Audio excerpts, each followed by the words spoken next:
Goeiedag, good day, fellow South Africans and citizens of the world.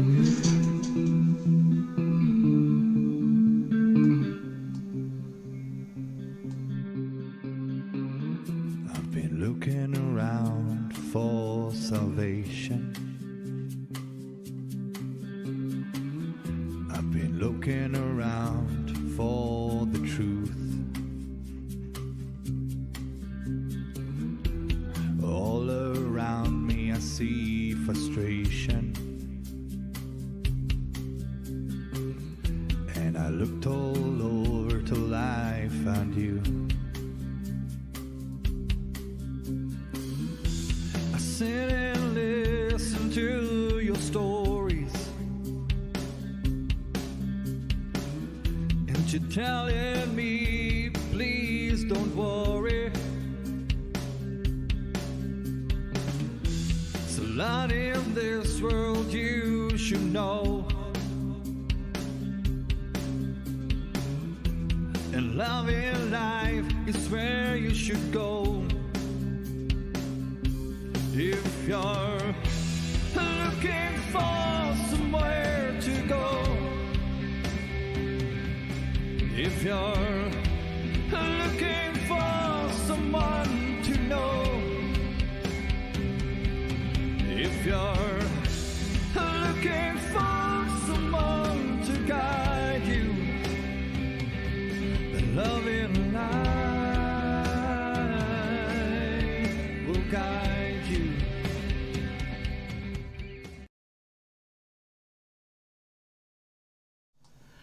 Goeienaand, good evening, fellow South Africans and citizens of the world. Yes, I've turned the volume down a bit because it was a bit overbearing to start with.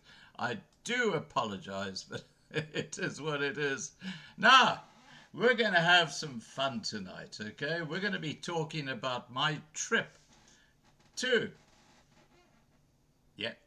South Africa. But first, just some admin.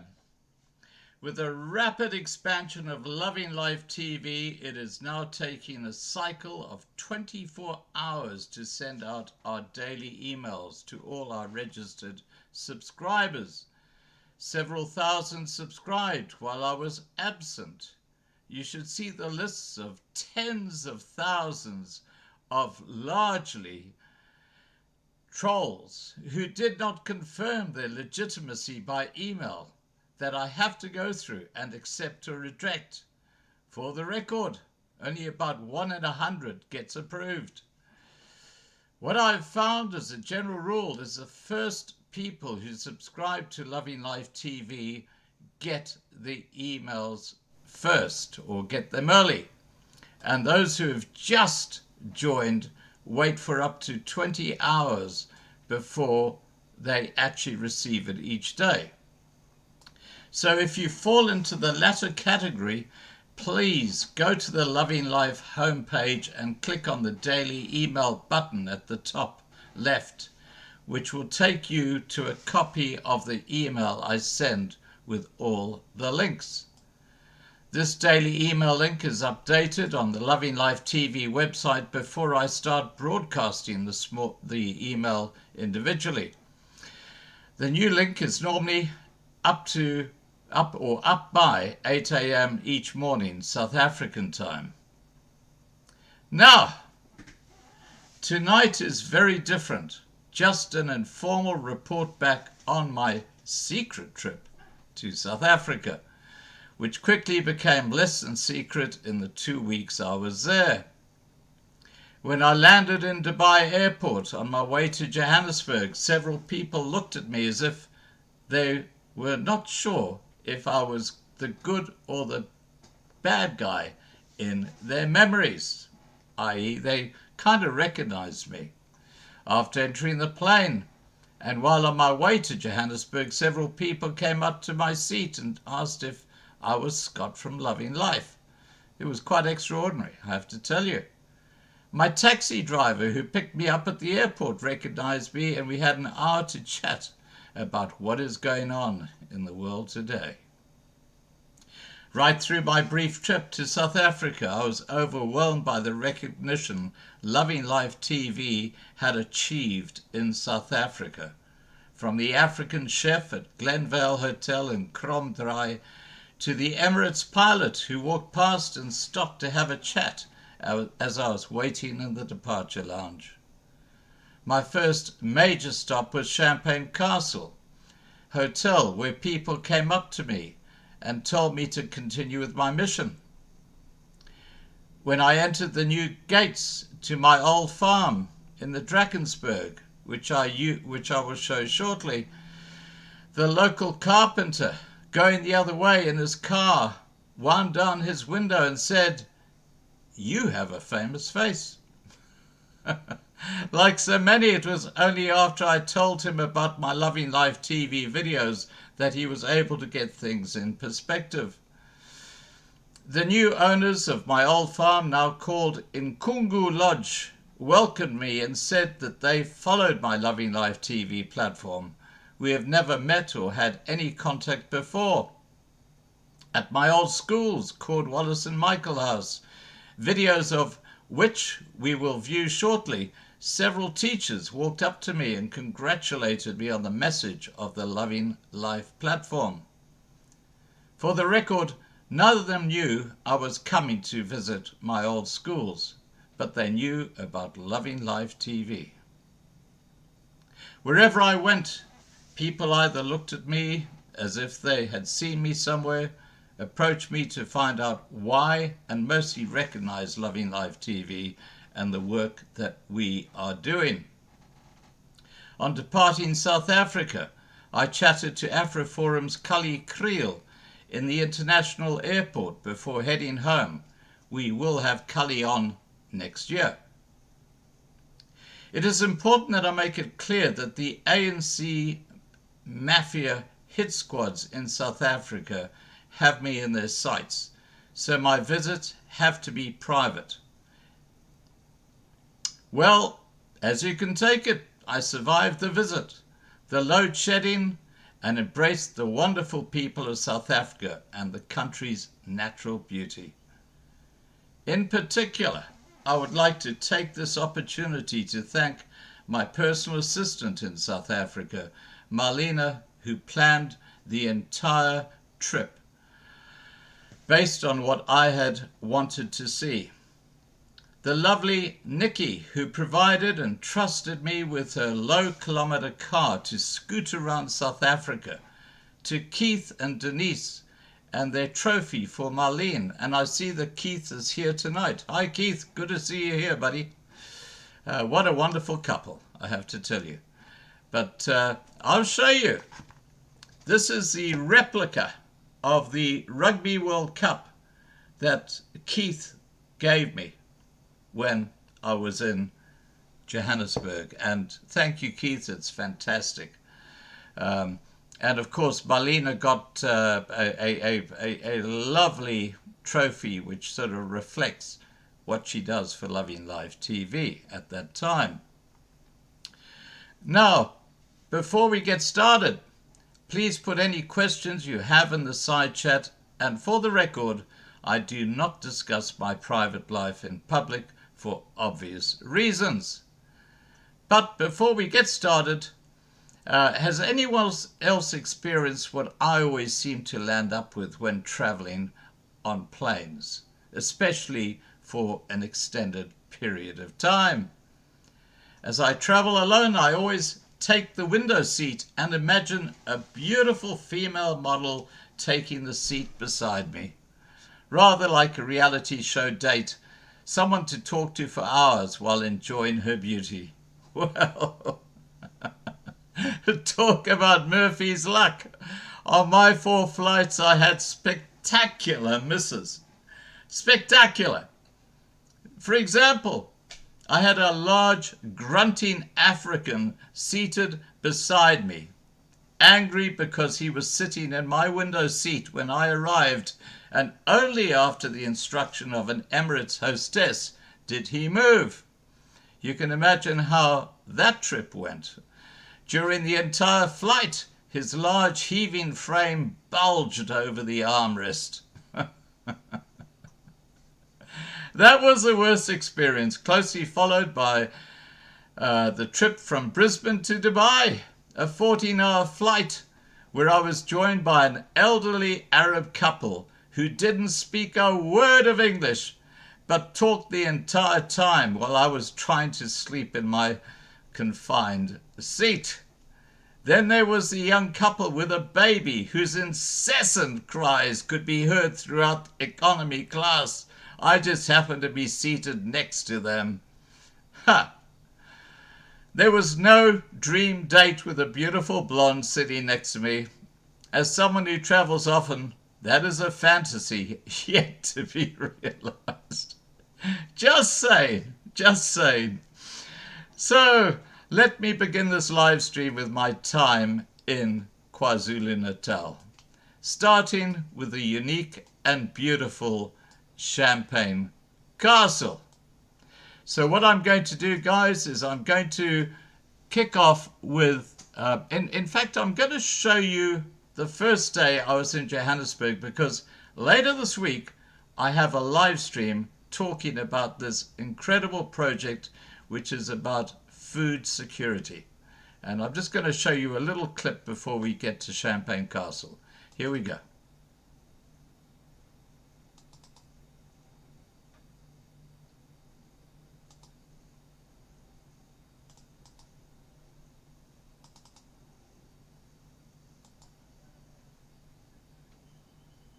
Team, I go by the name of Ugly Veg Company. This is the company. Ugly Veg Company. Yes. Why ugly? We do everything raw. That's why we call ourselves an Ugly Veg Company. That means we are organic family. Okay. We call ourselves God farming because we do everything in God's hands. That's us. And then we're respecting biodiversity. So right. and then again, we Yeah. are supporting produce. Okay, so we'll be talking about that later in the week. And hi, Nikki. Lovely to see you here. Lovely to see you here. This is the lady who lent me her car while I was traveling around South Africa. Thank you, Nikki. That was fantastic. All right, let's go to Champagne Castle, shall we? Where, you know, it is an amazing and beautiful place. And the night before I arrived at Champagne Castle, they had a huge tornado that basically decimated several of their thatch-roofed rooms. And you will see that in the video footage, which I'm going to play now. And we'll start off with this video clip. Here we go. Champagne Castle. And last night, Sunday night, the 12th of November, they had a tornado come through, and you can see the damage done to the roof of the dining room, which is under repair. This is the pool area, and of course we can't see her, but Champagne Castle is behind the clouds, and that is the small Drakensberg in the foreground. And the Sphinx is, let me show you where the Sphinx is. The Sphinx is, let's get this in the right place. Okay, it's not that one, it's not that one, it's down here. It's just, yeah, there's the Sphinx there. There we go. It's called the Sphinx. I'll be walking there while I'm here. I wanted to walk there, but I couldn't, and because a bit more of the vista. yeah, of the weather. These beautiful little cottages, thatch roof. This place has been here for donkey's years, and in fact, if you have a look through there in the background, you can see the damage done to the thatch by the tornadoes.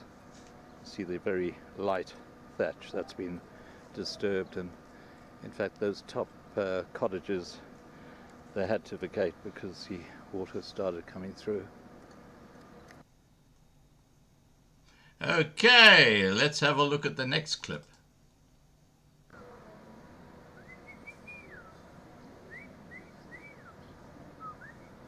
This is at Champagne Castle. Beautiful, beautiful peacocks.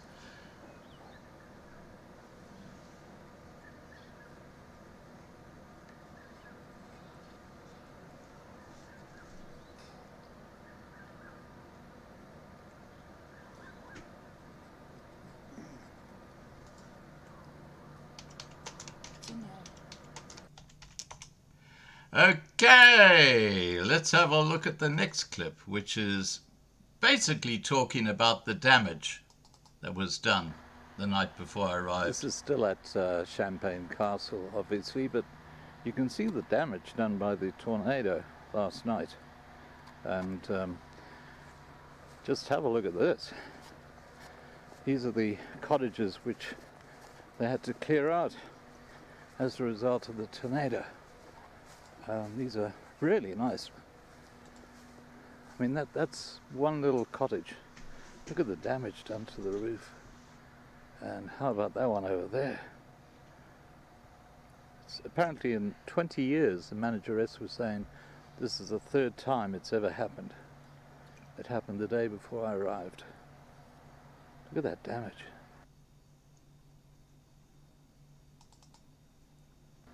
They had people staying in that cottage when the tornado came through. Can you imagine being in there with the roof coming in on you, collapsing on you? Have a look at these other ones with damage.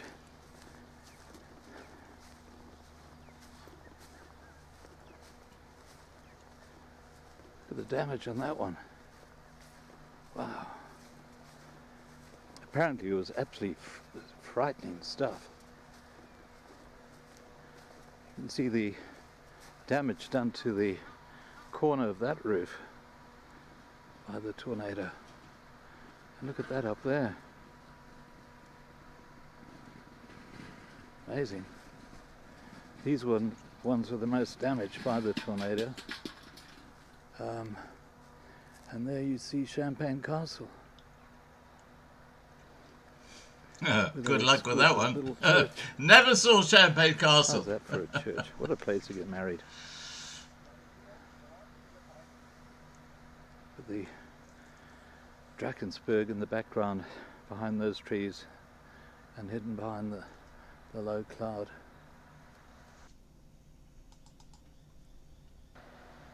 That is room number 96 on the first floor, where I stayed when I came to South Africa in 2011. That was 12 years ago. And last night, what happened to the roof? Well, look at the roof above the room next door. That's a tornado again.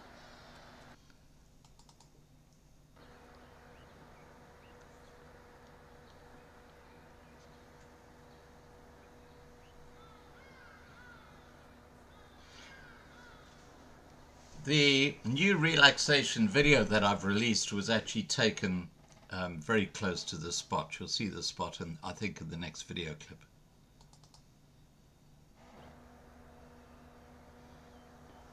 Look at those beautiful ducks. Pigeon pair.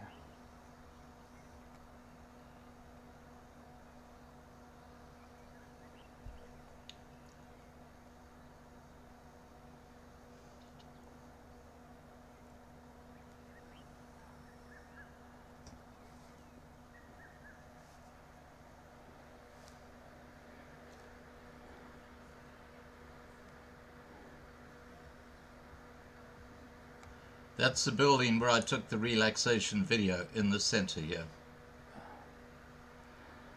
More damage thanks to the tornado. Look at that. Wow. That's extreme.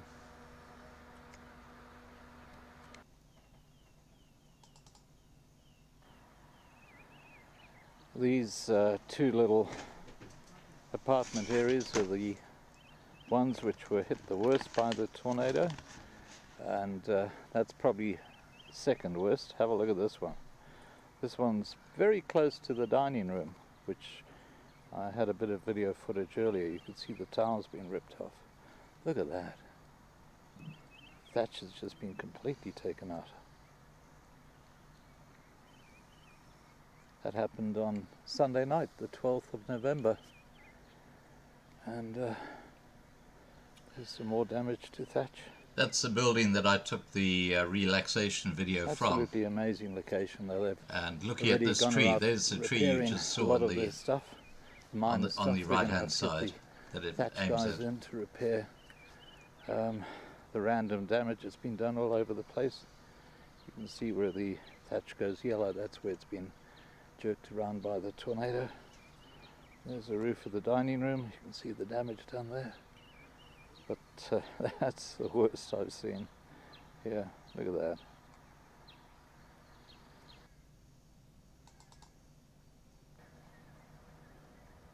that. Okay, this is the position I took the relaxation video from. And watch something as beautiful the as tree you saw momentarily the there. scenery, And the wildlife, the nature, the naturalness, the immense glory of God. Anyone who is agnostic has got to be an absolute and complete idiot. How could okay, there not be a God who created something as incredibly perfect as this? Everything in harmony. now the relaxation video can be seen on the home page with the 4 little blue links just above latest videos, and it goes for about 90 minutes. And I'm absolutely thrilled with the way it came out. You can hear the birds, and there's lovely music behind it, and That's a a great small video to Drakensberg. go to sleep to.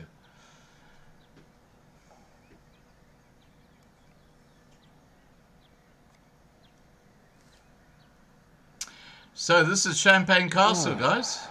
This brings back so many memories.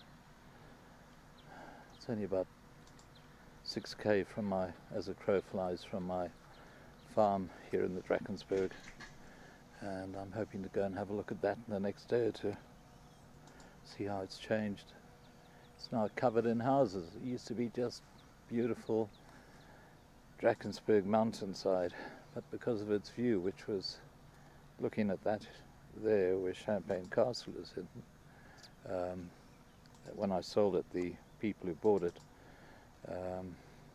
broke it up, and now there are about 20 houses on it. But you can't blame them. Nature is absolutely awesome.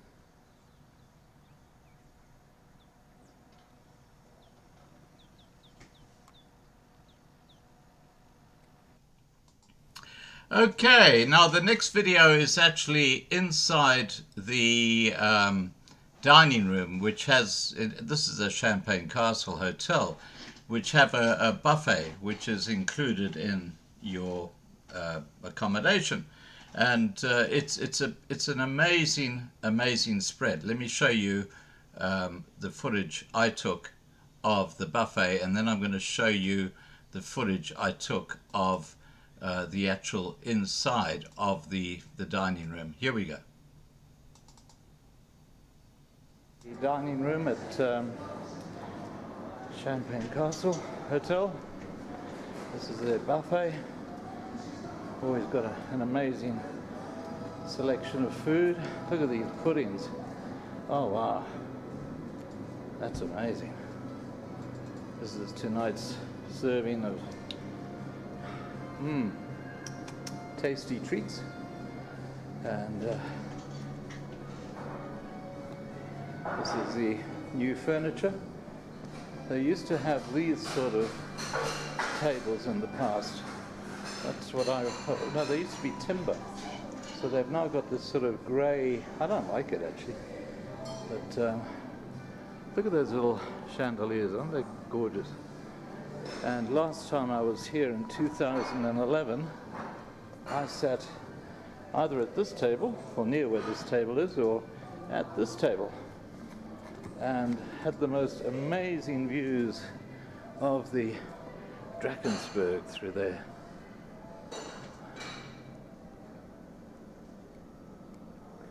Dinner starts at 6:30, and it's actually quite empty, being a Sunday night, but over the weekends this place is packed, so you can imagine how things went down with the tornado on Sunday night. That would have really given people something to talk about, that's for sure. Okay, now what I found quite interesting was that when we talk about how tourism in South Africa has changed, when I went to a hotel or a motel in Gauteng, it was largely, in fact, it was almost overwhelmingly black local tourists going there. What I found at Champagne Castle, as you'll see in the next video, is that it was just white tourists visiting the hotel. Let's have a look at that. It's just very, very interesting. This is dinner at Champagne Castle.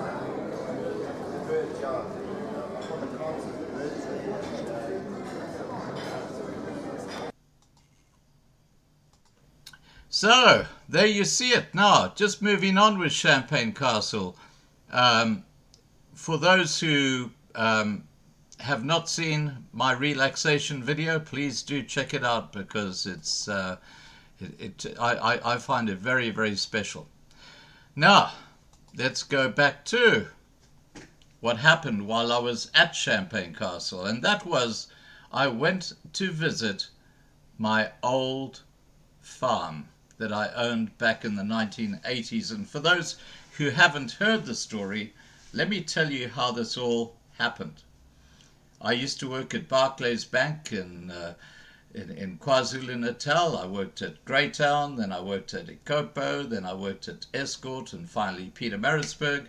And during my entire time at the bank, I asked the tellers to give me any of the old silver coins, the tickies, sixpence and shillings, etc., that came across the counter, and I would exchange that for normal cash. And so I did that. And over a period of about 6 years, I spent about 200 Rand on the silver coins, which I collected.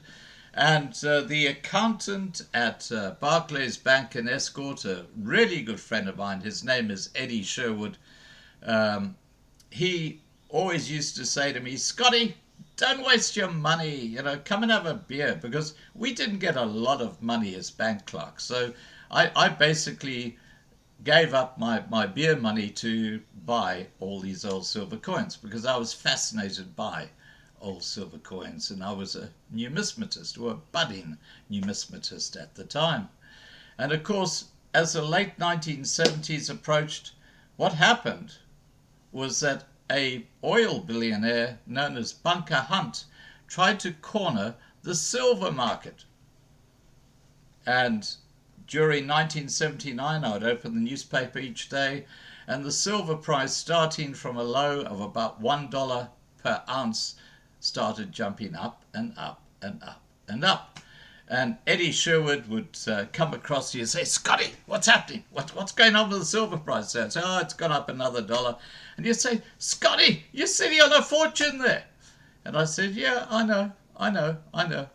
So during 1979, the silver price continued to go up till it was close to $50 per ounce. 50.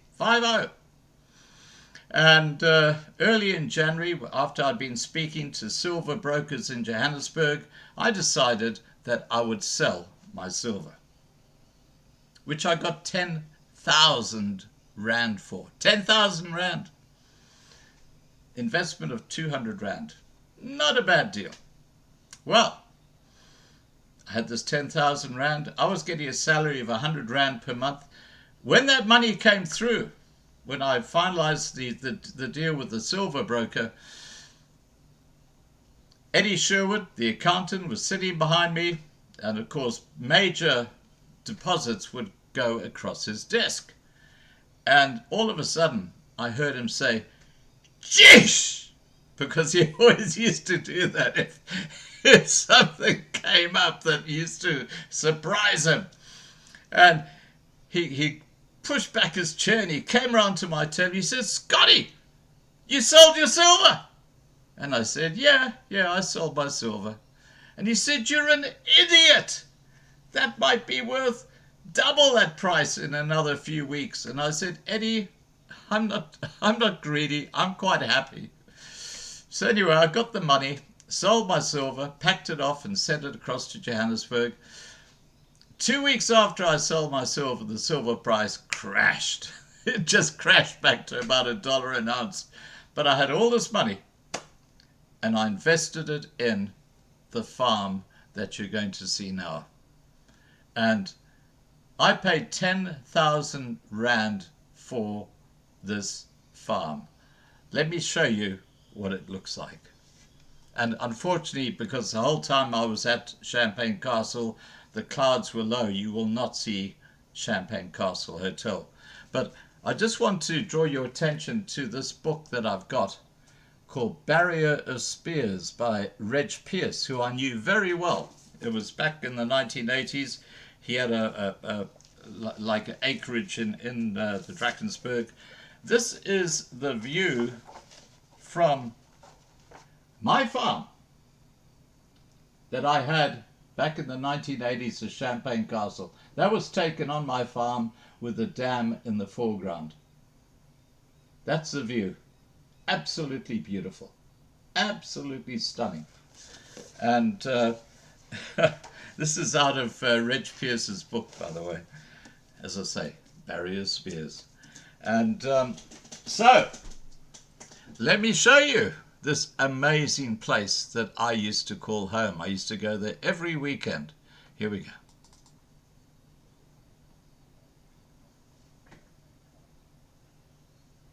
To escort, and the reason I'm showing this is because just now you will see my farm, which I had back in the early 1980s, which is now completely covered by houses. There you go, over there.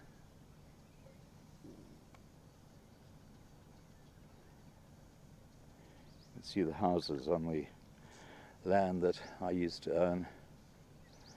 And that small berg point, which you can see on the right hand side, was right above my farm.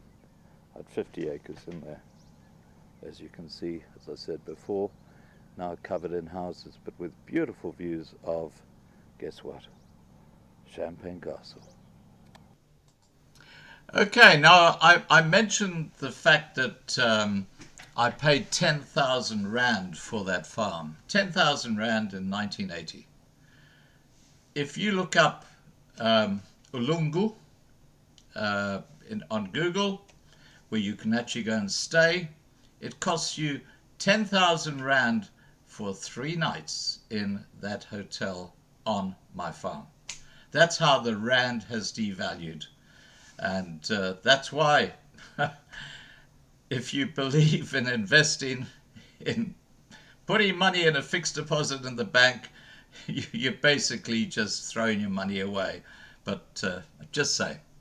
Okay, let's continue with some views of that was actually looking at my farm from the road to Champagne Castle. Let me show you some views from the farm that I once owned. Here we go.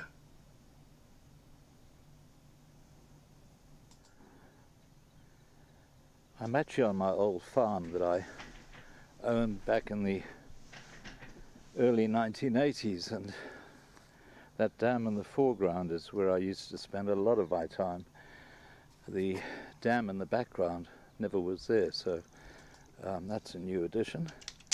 But yeah, I used to go up that little riverbed there.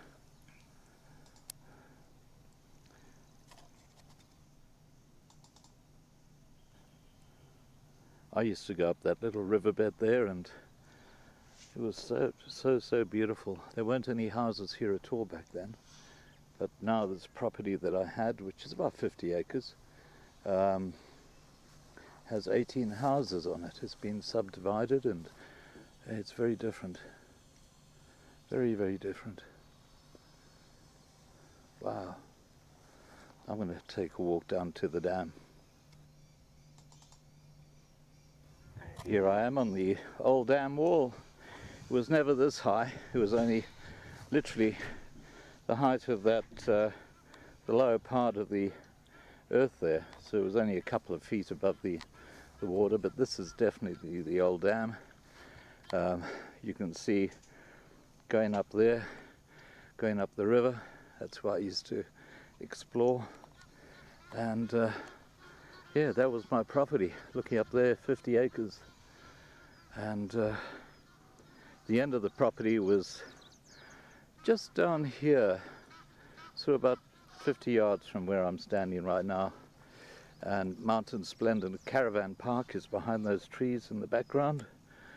And the property, you can see the old lines. It goes up on this side of that darker green on the hill opposite, going up into those trees, and then it cut back down where the dark brown is, back to the side here, and then obviously up on this hill over here where the houses are now. But yeah, this brings back memories. Wow. Here is the other dam, which never used to be here. So this is obviously since I sold the place. Look at that beautiful bird. Look at it in that tree. This was the bottom or lower end of the property, and look at that view. Yeah, I'm out of breath. I've been climbing, and through there is where Champagne Castle and Cathkin Peak are, and the views from where I had my caravan, which is about here, and around about this spot here, were absolutely amazing. Of course, I'm talking about back in 1980, and what an amazing place. Champagne Castle, probably about 6 kilometers from here as the crow flies. And this is just south of the golf course at Cathkin. Okay, so that was my old farm, and I haven't put a foot on that old farm for, well, since 1983, so it would have been 40 years since I went there. And just for the record, I sold the farm for 20,000 Rand. So if you take my initial investment in silver of about 200 Rand, I made about 100 Rands per Rand that I invested in silver. Not a bad investment, but you know, I had amazing memories from that farm. Let me just put it that way, and it was just absolutely amazing. Now, continuing the trip.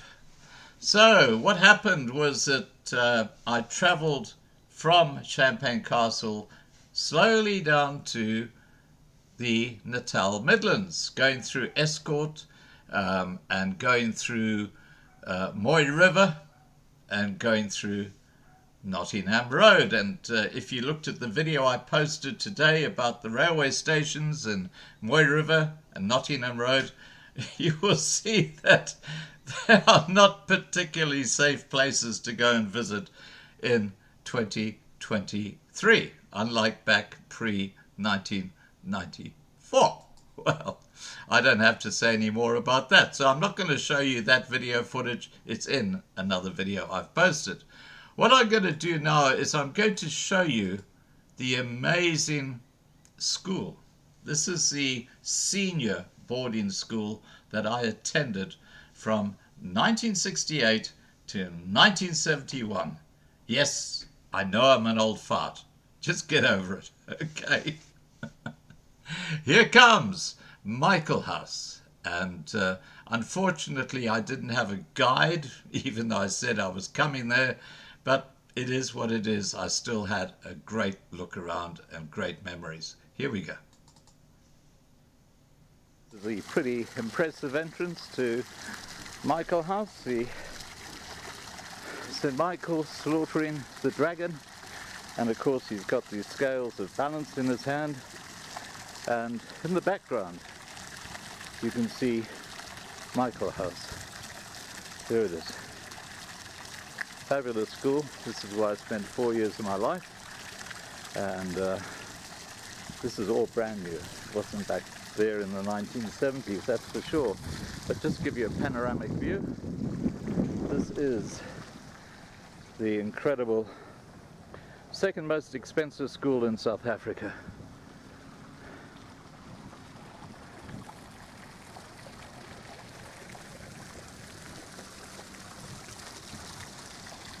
We've done the full 360. Let's walk up. I'll go up this side, I think.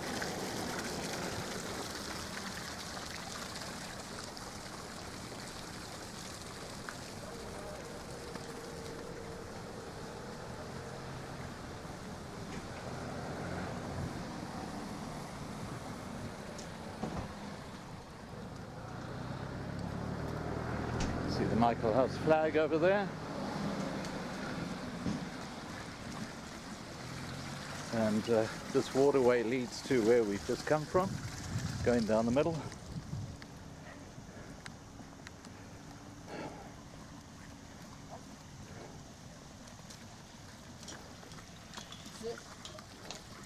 Good day.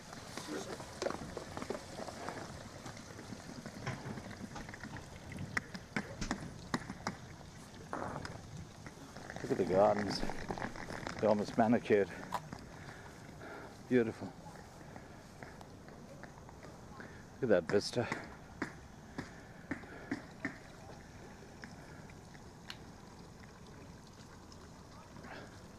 And that, of course, is the famous Michaelhouse Church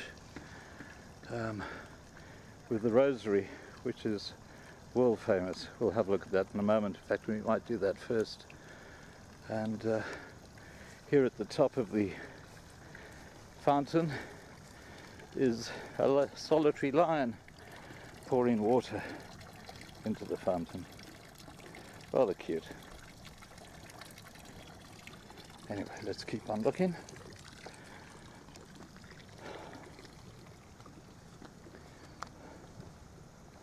This is one of the old rectors, I think. Let's have a look and see.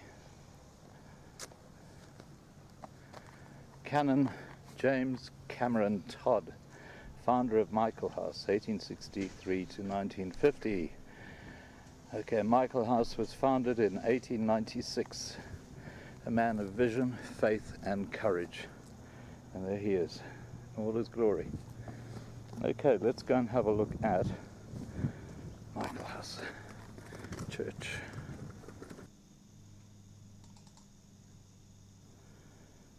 And there is the rosary from within the church or the chapel at Michaelhouse. Isn't it beautiful?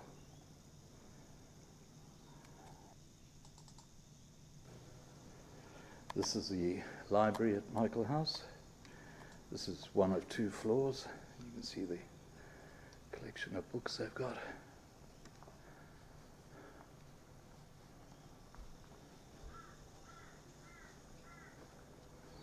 It's beautifully set out, look at that. That's the entrance to the library.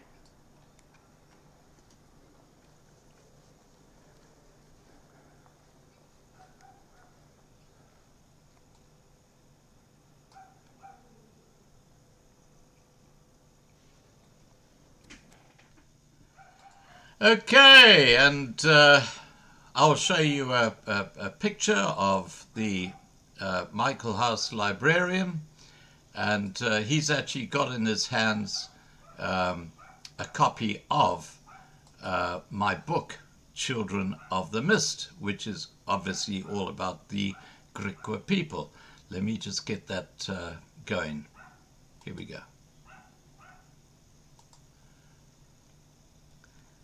So, there's a librarian with my book, Children of the Mist. And I actually presented that to the school back in 2006 when I gave a talk to the boys at the Schlesinger Theatre. Now, let's continue with our trip, shall we? So we've seen the chapel and the incredible rose window. We've seen the library. This is what it looks like in the corridors of Michaelhouse. This is Pasco,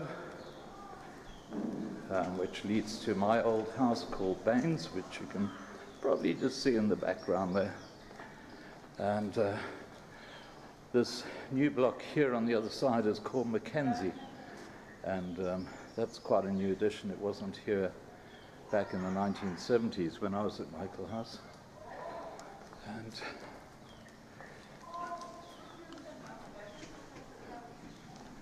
yeah, this is just still Pasco. I remember breaking an egg in someone's tie right here.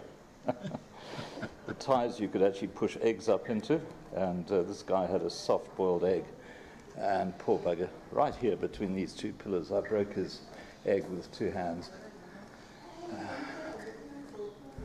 It's one of the classrooms. This is where I used to do biology back in 1970.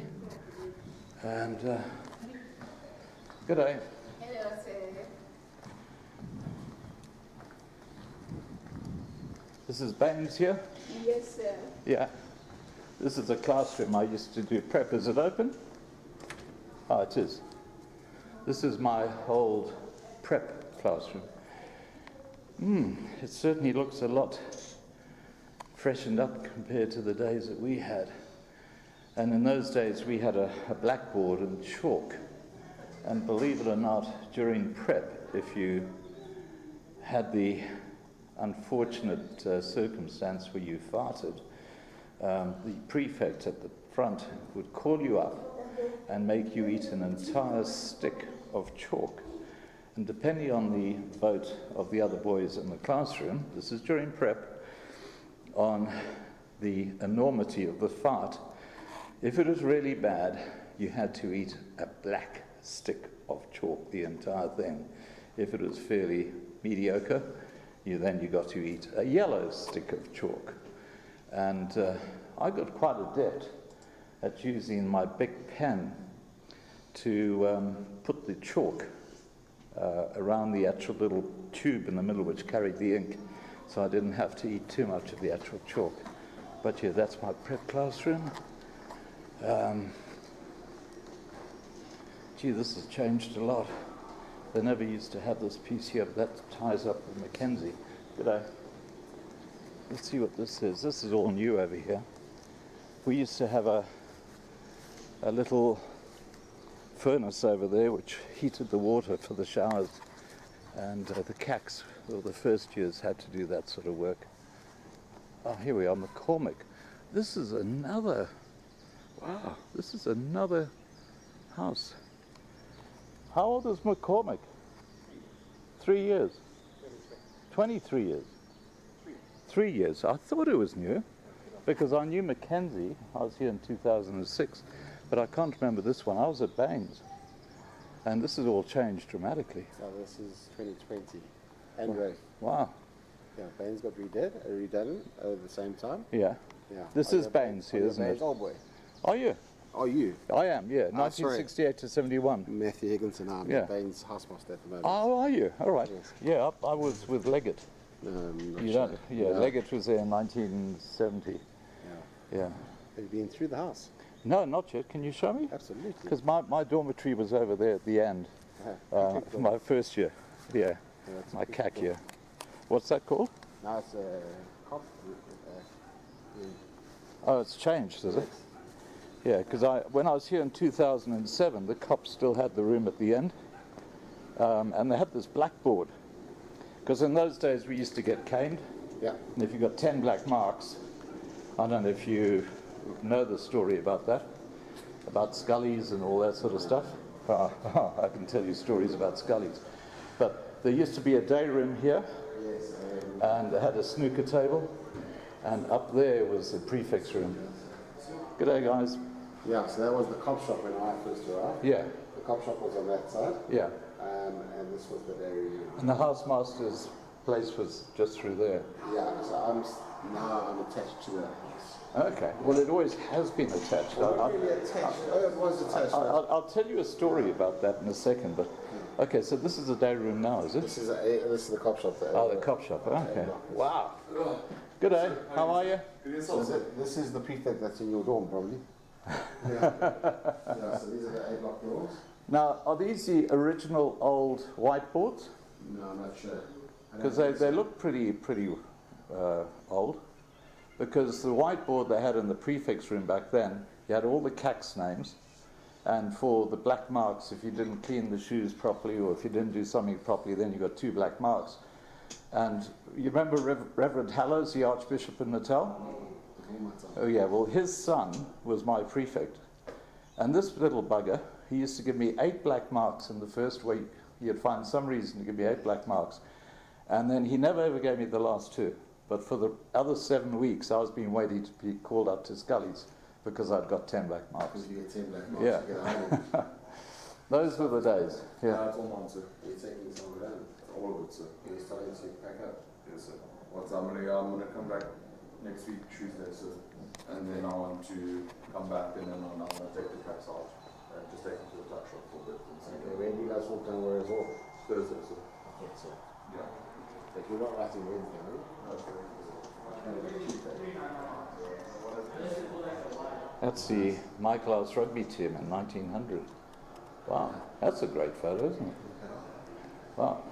Okay, so these are the stairs. Oh, wow, I can tell you some stories about the 1960s, late 1960s. I'm sure they're the original thing. Oh, they are, absolutely.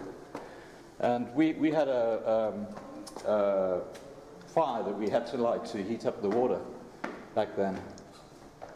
And This part of the is new. right, The old vein is this side. yeah.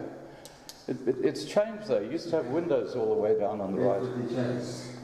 Okay. So we're putting funds of it. 1960. 1968, well, my last year was 71. So between 68 and 71. These are too young for you. Are they? Yeah, 1979. Yeah. What's this one here? 1982.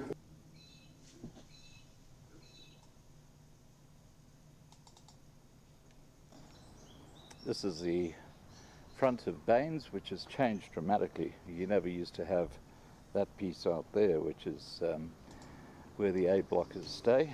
And that was my dormitory up there, right at the corner. That's when my first year in Michaelhouse, and as you progressed, you went up higher and higher up to the top end of the building. And this is Pasco over here, and that used to be Johnny Lowe's house. He's one of the teachers, and I don't know whose house it is now, but it's still obviously one of the teachers' homes. Sorry guys, I'm just typing a message in response to Petrus. I'll tell you, Petrus, it's Hilton College near Pietermaritzburg. It's the most expensive school in South Africa.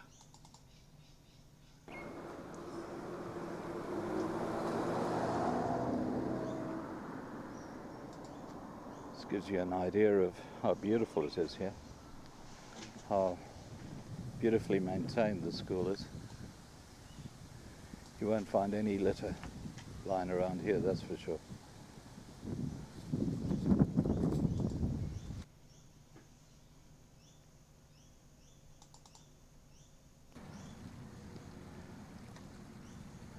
That's Michaelhouse's old school gates that we're looking at, which are no longer used. I recognize the gates completely. And the tennis courts were always on the left-hand side as you drove in. And back then there used to be this incredible avenue of, I've forgotten what type of tree they were, but they were quite famous. They used to come all the way up to here and line the road. But this is the old rugby field here. And I used to play rugby there a lot. Yeah, brings back memories, that's for sure. And right here we're back to where I started, with the old fountain.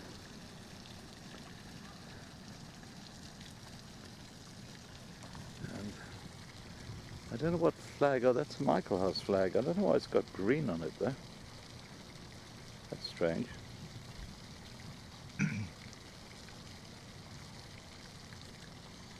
It's normally white.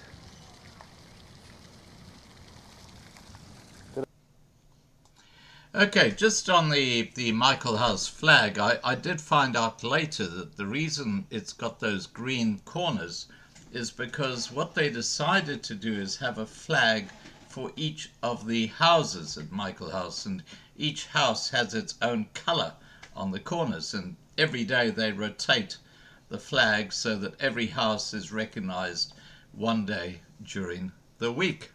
So that explains that little situation. Let's continue with my tour of Michaelhouse, and yeah, it is an amazing, amazing school.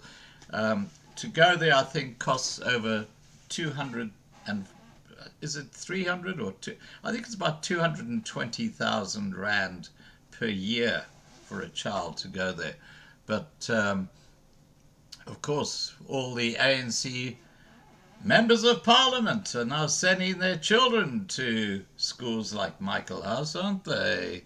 Yes. So what's wrong with the public school system, Mr. Ramaphosa? Anyway, let's continue with our little trip through Michaelhouse.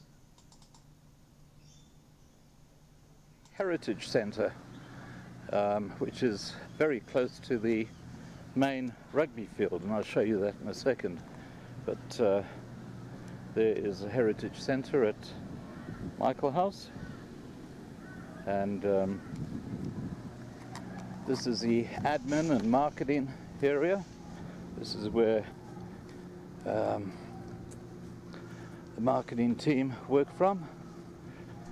There's the rugby field. That's where they play the first 15 games, and of course the infamous Michaelhouse Hilton matches. And back in my day, in the 1960s, that field over there was a cricket field, and I was not very good at cricket, but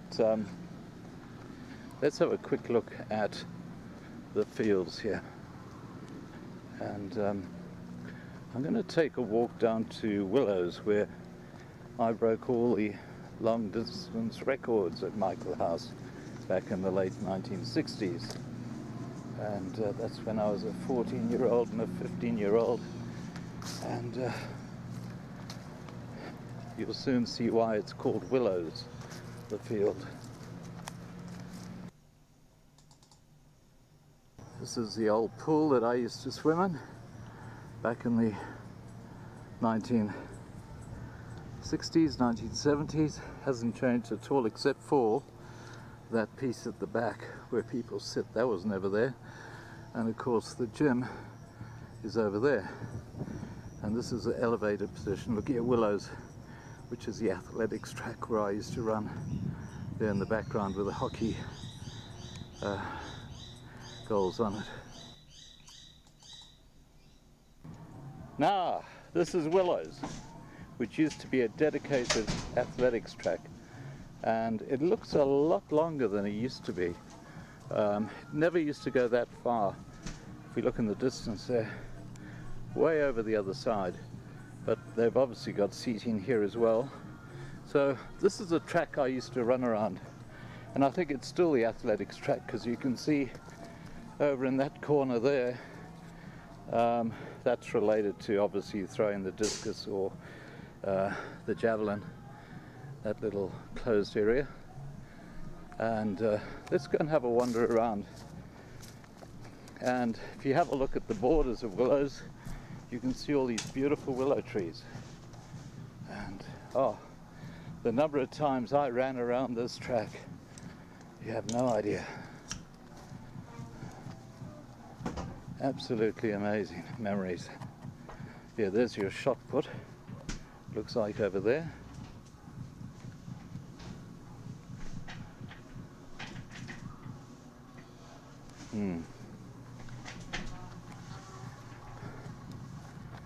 We never had these sort of stands back then, but the crowds used to sit under these willow trees on Athletics Day. And this is a track I ran around. You can actually see the dark and green grass. The track is obviously on the dark part, and the lighter green is, so the finish line would have been somewhere opposite that little patch of dirt there. And this is where I broke my school records in long distance, finishing across here. I remember those moments. Who would have thought, here I am 50 years later coming back and reminiscing over that.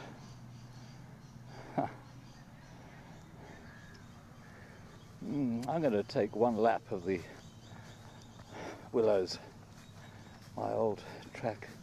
It's 400 meters around, and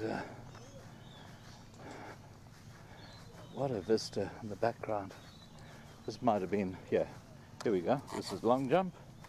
You can see part of the, I guess they don't use it for athletics anymore. And that looks like another long jump over there.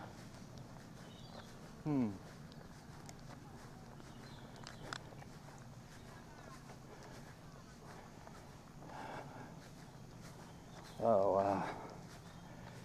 You know, when you run 800 meters and you get to 600 meters and you've been going the fastest you can, those last 200 meters are excruciating. But when you get over that line, what an amazing feeling if you come first.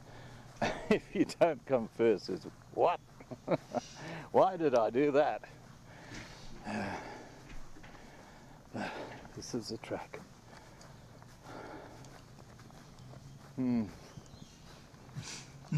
I was probably half the weight I am now. Back then I was so skinny.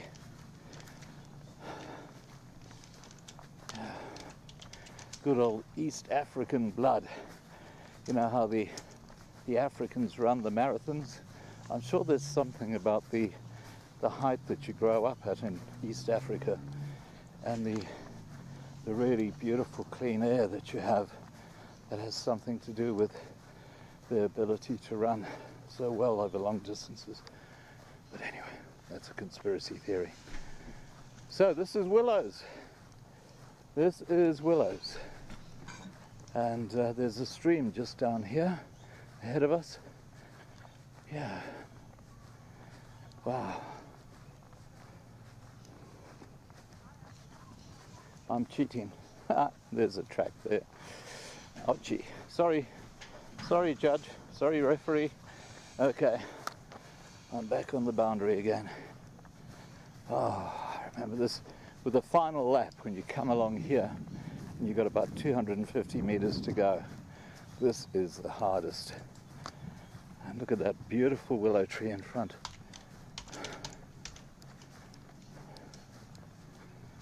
Who would have thought I'd walk around the track that I ran as a young boy 50 years later?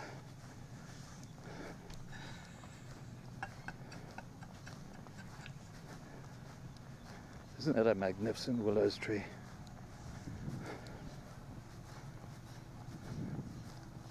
I'm flat out just walking around this blimmin' track. My gosh. Back then I could run up hills and down hills, and as you can see around Michaelhouse it's very, very hilly. But yeah, that willow tree would have definitely been there in my time. Look at the size of it. Wow. They give the most beautiful shade. And of course they love streams and rivers. And if we go and have a look down here, we'll see, guess what? A little stream. There it is. Look at that willow tree. It's magnificent. Absolutely magnificent. number of times I used to sit under this tree when I was training and just relax. I soak in the view and soak in everything else. So that's Willows. That's my old athletics track. Let me just complete the lap and then I will turn off this piece of my video clip.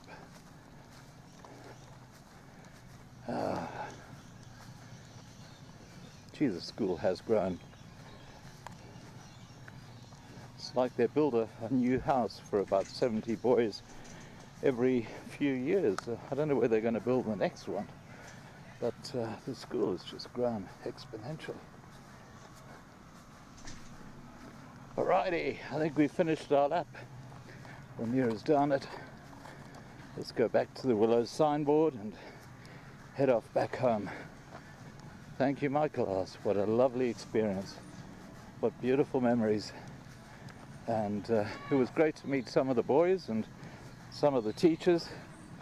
They all treated me with great respect, and you know, it's lovely to have that when you visit your old school.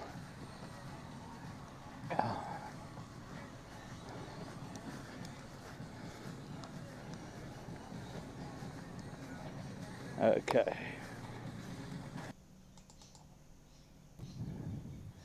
On Sundays, when I was in Michaelhouse, you had to leave the school grounds, and I always used to come to this particular spot, which is where the little stream comes out of the mountain. And if you have a look in that shrubbery through there, that's where I used to hang out. Unfortunately, someone's put a fence up here, so you can't get through there now. But just in that little hollow was where I used to spend my Sundays, and obviously with a couple of mates. And up here, where these pine trees are, is where I used to run. I used to just run through these pine trees and had a ball. I just have to correct myself there, and obviously those are gum trees, but they used to be pine trees when I was at Michaelhouse. And there's a dirt track that a lot of the boys who were kicked out on Sundays used to take, so that they could find a spot along the stream and, you know, just hang out and sit and chat and do their stuff. But look at that. The school is through there. You can see the dam in the background. That's right near the school. And look at the beautiful scenery here. I'll just show you some more. Okay. Look at this. Look at the scenery.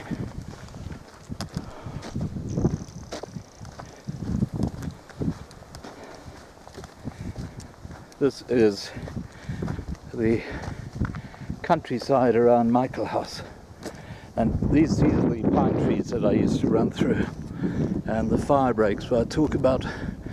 It felt like running on a mattress because of the pine needles and the fire breaks. But look at that. You can see they've just felled those trees over there. Obviously timber's what they're looking at here. You can just see part of Michaelhouse through the trees there. And yeah, this is KwaZulu-Natal.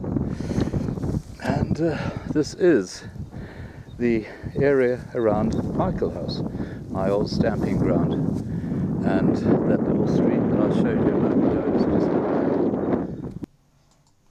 there. Okay, so just on that last video you've seen, probably two of my most wonderful memories of Michaelhouse were that little spot I'd referred to where I used to go and spend my Sundays, because we had to leave the school grounds on Sundays regardless of the weather. Pouring down with rain, -3 degrees Celsius, you have to just get out of the school. No more. They don't do that anymore. But back then, you had to. And I just loved that spot. And the video you're going to see next is where I used to run. And I'm just going to show you this image because these are the hills that I used to run over. This was my running ground, running up the hills, down the hills, and so on. So I loved running. And as I say, my academic achievements at Michaelhouse were not great, but my athletic achievements were quite extraordinary. I had colours in the school for running.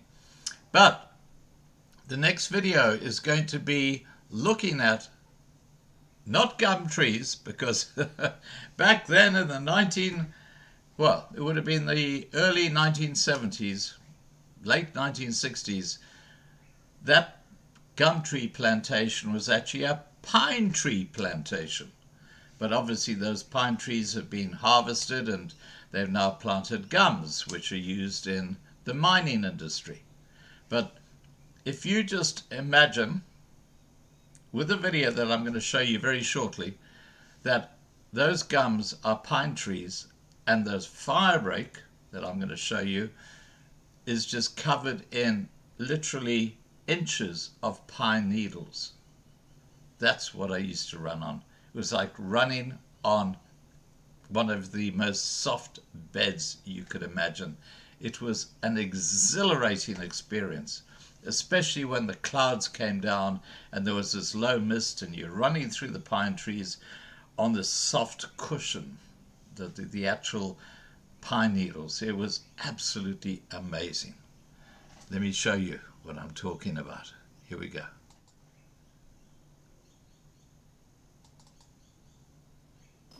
Now, back in the early 70s, these trees were not gum, they were pine trees. So they've obviously harvested the pine trees and they've now replaced them with gums. But this is an example of a firebreak that I used to run down, and you can see the little gum tree leaves, which are nowhere near as thick as the pine needle used to be in these firebreaks. And this is why I talk about it felt like running on a mattress. But this is an example of the firebreaks I used to run through near Michaelhouse. And yeah, I probably ran down this one way back then in the early 1960s. And look at that beautiful flower. I've just seen this. Isn't that beautiful? Look at that. Look at the colors on that. Here in the forest.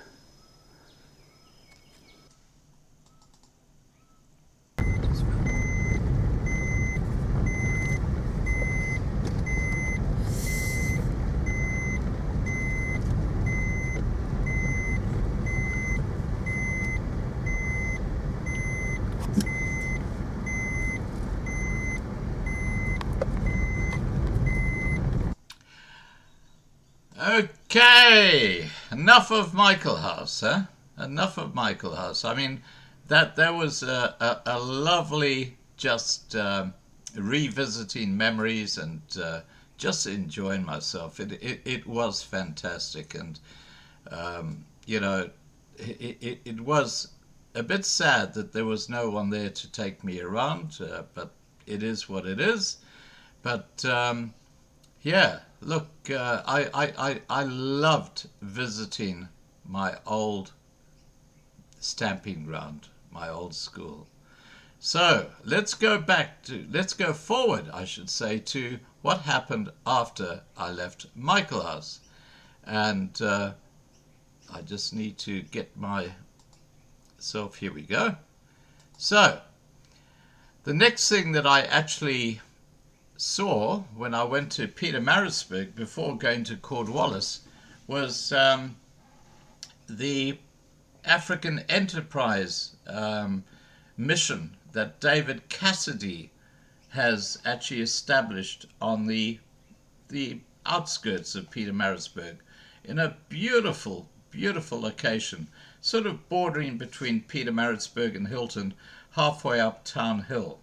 For those of you in South Africa, you know what I'm talking about, that infamous Town Hill that goes into Pietermaritzburg. African Enterprise is basically on the side of that.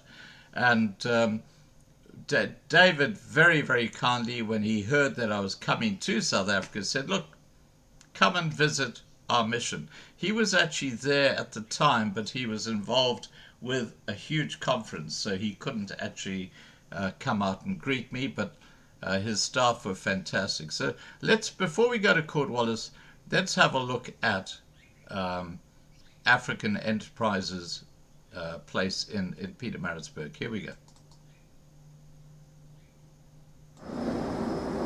This is the African Enterprise complex that David Cassidy established. It's huge. This is just outside Pietermaritzburg, and I've just arrived here, and we'll go and look at the conference center board, which is just there.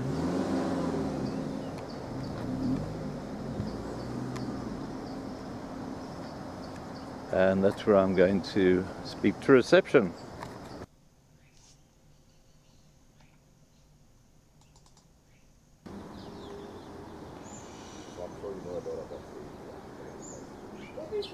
That's the church at African Enterprises, and you can see the size of it. Look at that building up there. Huge.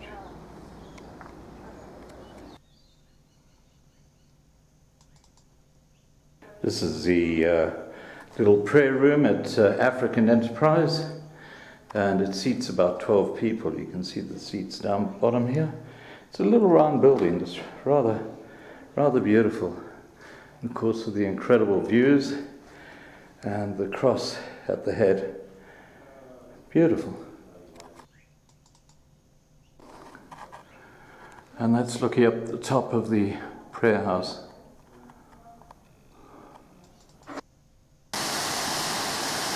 This is the waterfall at African Enterprises. Quite beautiful.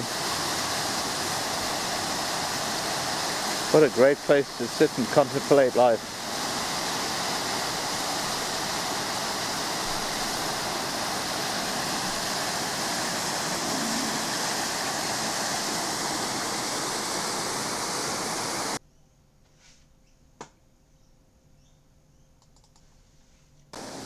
These are the steps going down to the waterfall.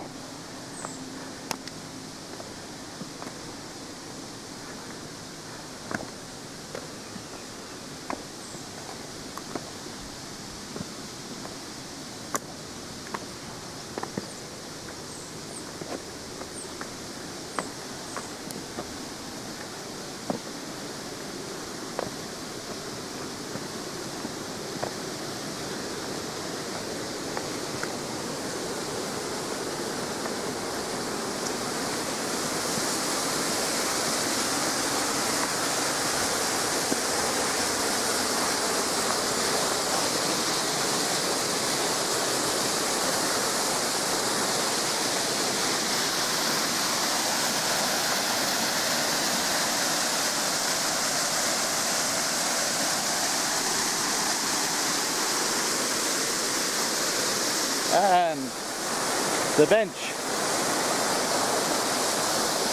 I'll have a seat. Oh wow. Look at that. 2 waterfalls.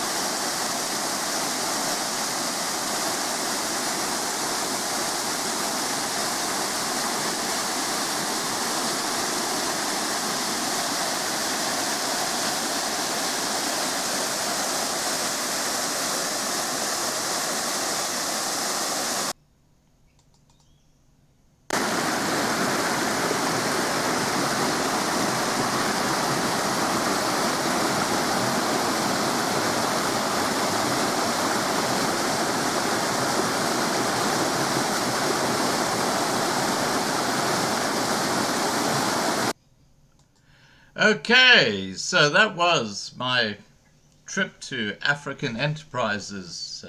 Beautiful, beautiful conference center where you can stay and you can talk to people about different things.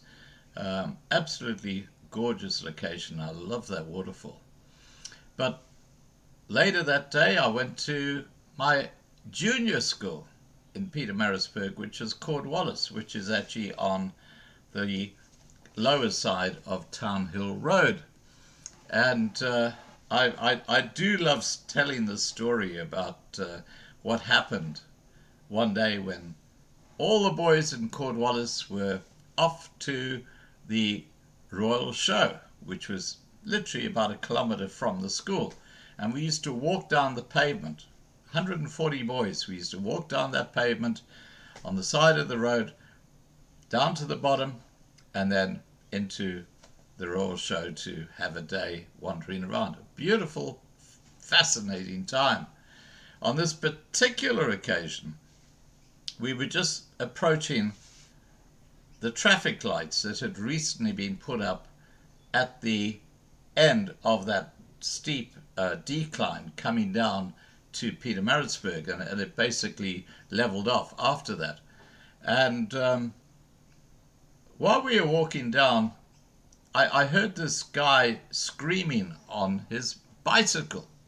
And it was an African guy, and I'm not making this up. This actually happened, okay? This actually happened. It's one of those memories that you never forget because it's just implanted in your brain. This African guy was coming down Town Hill Road in Pietermaritzburg towards that traffic light, which had unfortunately turned to red. Unfortunately, because he had no brakes on his bicycle. And he must have been going about 60 kilometers per hour as he motored down and past us. And just before he got to the robot, which was red, and there were cars going the wrong way for him, he had an umbrella, but he had the foresight to put the umbrella through his front spokes of his bicycle to stop it. And he just took off. It was a sight to behold. He landed about 15 yards from where his bicycle sat. And he was okay. He got up, he was okay. And everybody, the whole school watched as this happened and unfolded. It was quite amazing. But, okay, so let's get on to the school. Here is Cordwalles, and this was my first experience of boarding school from 1963 to 1967. Here we go.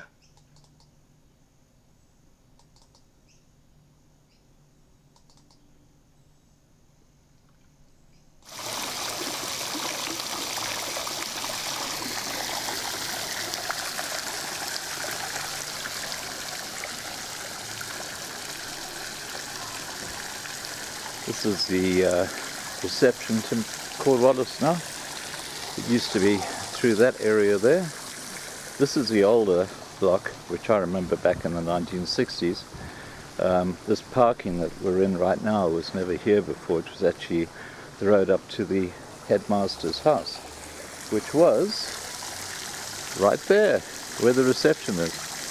And this building here was never there. That's now the pre-primary school at Cordwalles, and that's another attached building. But this is all new in this area. This is the old quad. We used to have our meetings here in the 1960s. You can see the bell. It's been there ever. Hi, it's been here forever. Let's just give it a little ting. How do you? Okay. Here you go. I've rung the bell. And yeah, so this is where the school used to gather. And obviously we didn't have these sort of boards up in those days. And the library is through here. This is my old classroom. Through here. This is where Mrs. Firmage, what a name. Yeah, Mrs. Firmage used to take our Afrikaans class in here. Now, as you can see, it's a library. That's what we're meant to be. today? That's the list we got now. Yeah, but we're not limited. Now, I have to tell you a story about Mrs. Firmage. I mean, she was a lovely old lady. She must have been about 75, and she was teaching Afrikaans. And she was always so well prepared. I mean, there was never a piece of paper that was out of place. And the thing that she loved most was her little briefcase, which was not made out of anything strong. I think it was made out of cardboard, but it was painted, and it looked spectacular. And when she first came to Cordwalles, and I was in that classroom I was just talking about, her first day in the class, she said, "Boys," and she was speaking in Afrikaans, so I'm just going to say English. She said, "Boys, do you see this briefcase?" She says, "I have paid a lot of money for this briefcase, and I don't want it being damaged. No throwing it across the classroom. You've got to treat it with respect and just put it up on the desk where I teach you from." Because the boys would actually take her little briefcase and from classroom to classroom for her. So we got the message, and everything was fine. And Mrs. Firmage loved chewing gum. I'm not joking. She loved chewing gum. And right through her lessons, she'd be doing this. And in between that, she'd be talking. So you can imagine, here's this old lady chewing gum the whole time, and in between talking and teaching us. So everything was fine and dandy until the school decided it was going to have a play about those old days where, you know, they used to have swords and they would be fighting each other. And the part of the whole thing was having these wooden swords and stuff like that, which would be used in the play. And of course, a couple of the actors happened to be in our classroom. So on this particular day, I have to laugh, though Mrs. Firmage's beautiful little briefcase, or whatever you like to call it, was put on the table, sitting there, and the boys were there with their little wooden swords fighting, and one let one rip, and it flew through the air, and with incredible accuracy, point down, went straight through Mrs. Firmage's little briefcase, creating a hole. So the boys were shocked. I was shocked. The boy who was responsible was devastated. But the sword was retrieved, and when Mrs. Firmage came into the room, the boys sat down quietly and awaited the response that was sure to follow. And I will never forget this moment. Mrs. Firmage didn't recognize the hole initially when she went to her little briefcase. She opened up the clips, put up the top, and through the little hole, I could see her looking down. And then all of a sudden, I could see this eye looking at me.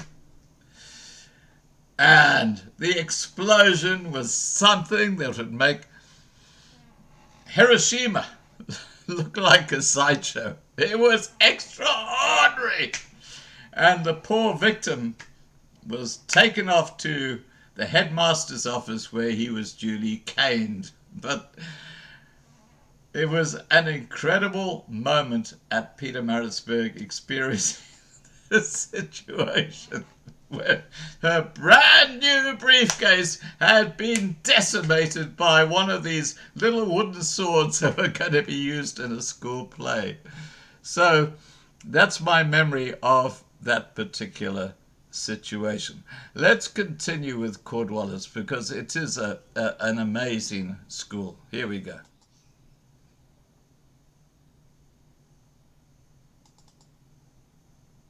And this has been here forever. This is part of the original quad back in the 1960s. And this is the old part of the school, which has been here for, well, since I was here back in the 1960s. These corridors with classrooms off it. And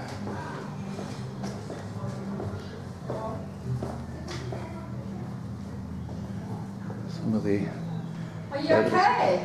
Yeah, I'm just having a wander. Okay, awesome. So you'll see the chapel just on the... Yeah, I know where the chapel is, yeah. One of the staff members said that you have a YouTube channel. I have a... Well, there you go. You heard what she said. The word got around fast that I have a YouTube channel and, of course, lovinglivetv.com. So to the Cordwalles and Michaelhouse teachers watching tonight, thanks, guys. It was a great experience. The schools rock. They're amazing. All right. Let's continue with my little video about my trip. And in this one, you're going to see one of the most beautiful places on earth. It's the little chapel at Cordwalles. And it has changed quite dramatically, but I'll talk about that after showing you the clip. Here we go. These are the stairs going up to the first floor of the chapel at Cordwalles. And, wow.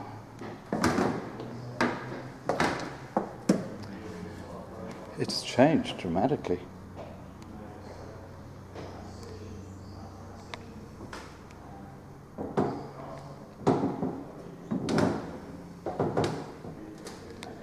It's changed dramatically.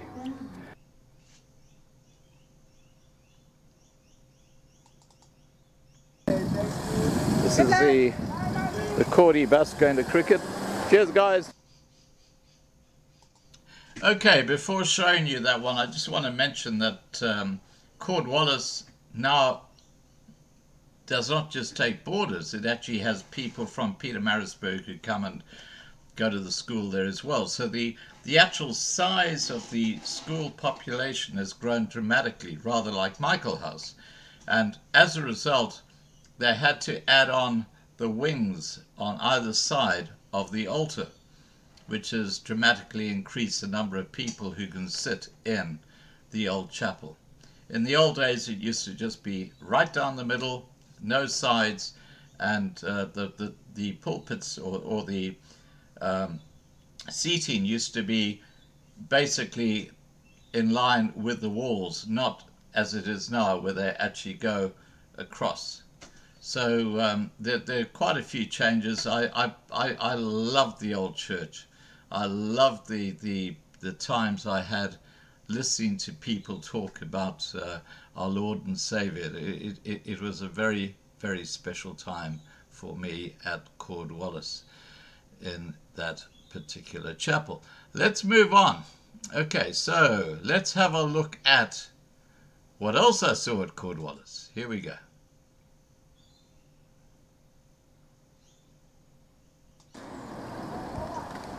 Off it goes. Those are boys going off to some sporting event. They've got their own taxis. Isn't that great?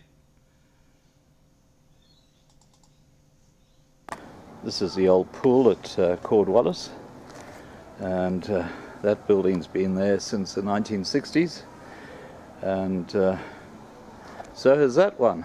I remember it well. That's where we used to get changed.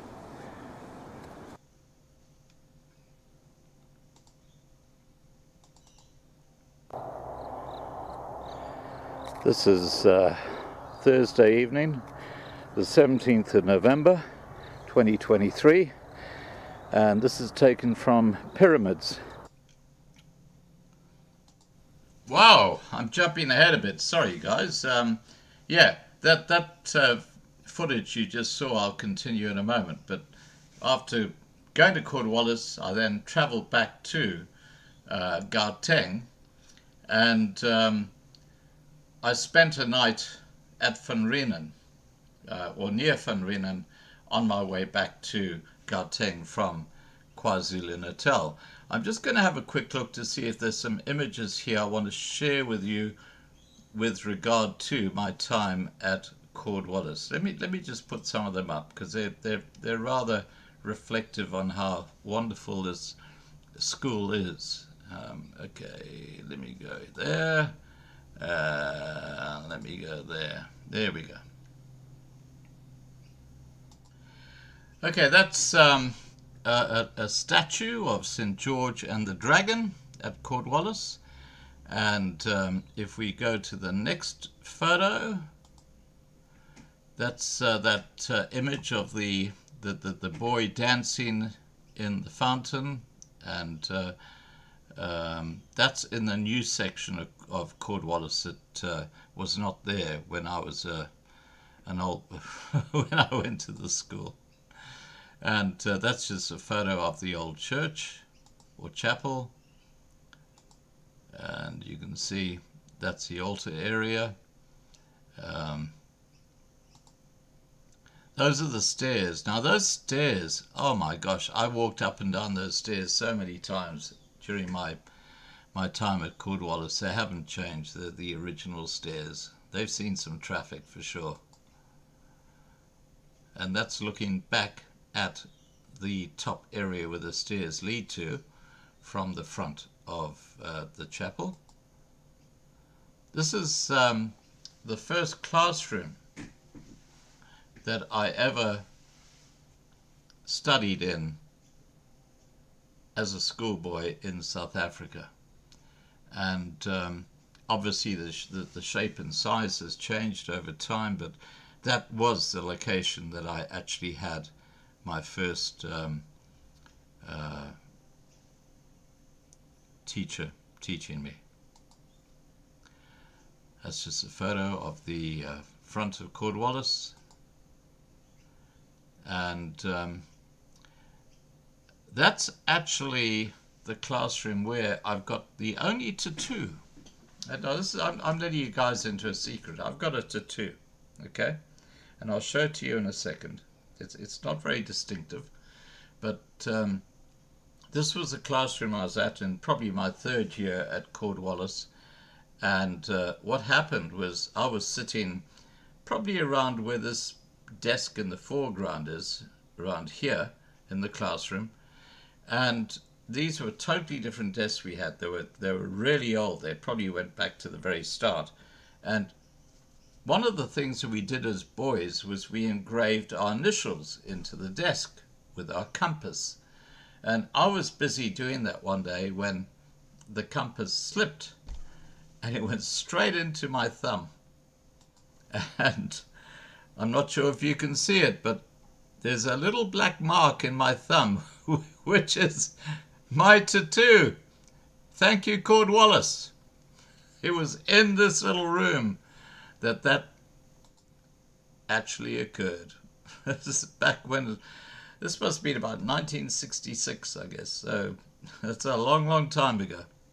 My gosh, I'm showing my age, but anyway. And this is well, it's changed, but this is the area where I slept back then, and the dormitory for the boarders.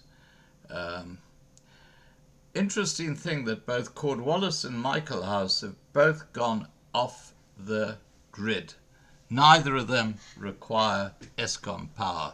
They've actually had enough of all this BS with levels and load shedding, and you can see that wherever they can, they have the solar panels, and they're both off the grid. This photo here is really interesting. That painting in the background dates back to about 1965, and I was one of the many artists who actually participated in painting this little picture, which won an award at the Royal Show that year.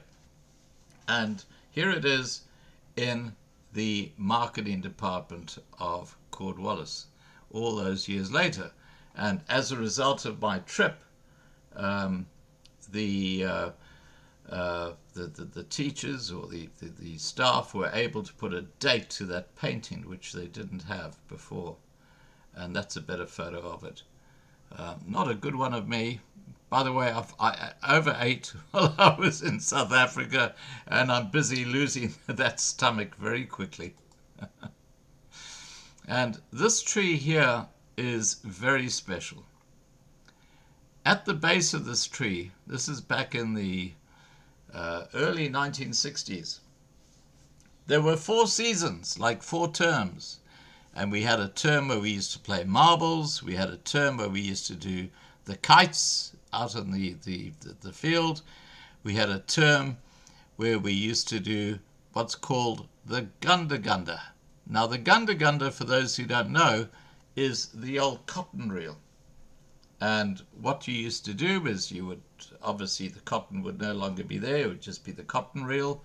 And we used to put a little pin on the side of one of the sides of the cotton reel. We used to thread through the actual hole an elastic band, a little bit of candle wax, which we would take out. We would cut a little piece of candle wax, take out the string, create a little groove, and then the rubber band would go through the candle wax, and we'd have a lollipop stick that we would then put the elastic band through, and then by winding the lollipop stick you would create tension within the actual gunda, which is your little cotton reel.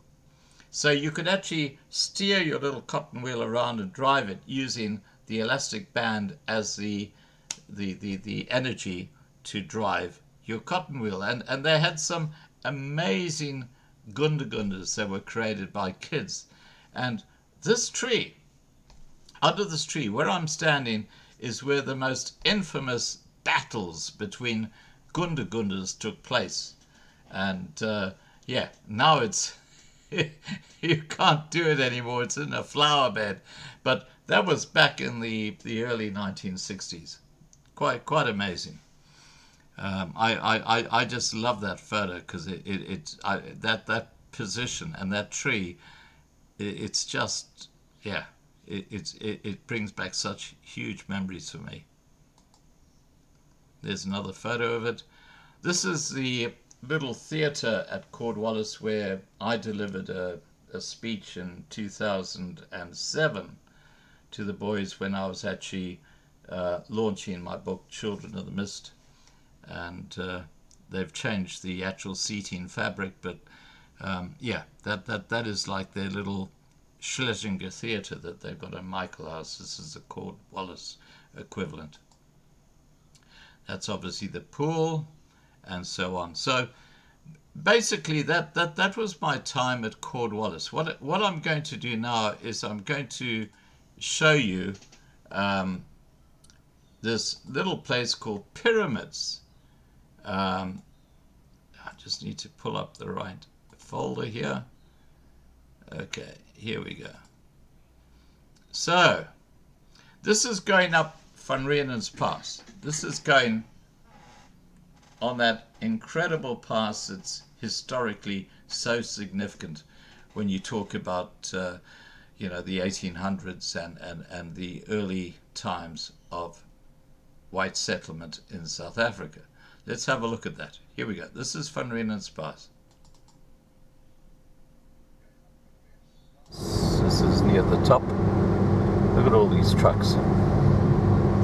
They're not allowed in the outside lane, thankfully. And we already passed about 20.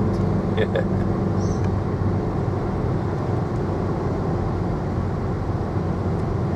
There you go. So here's some more footage of Van Riemen's Pass. Get in that lane.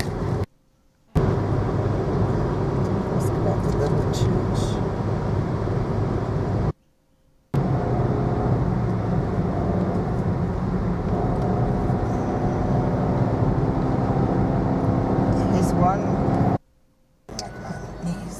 Okay, this is a middle.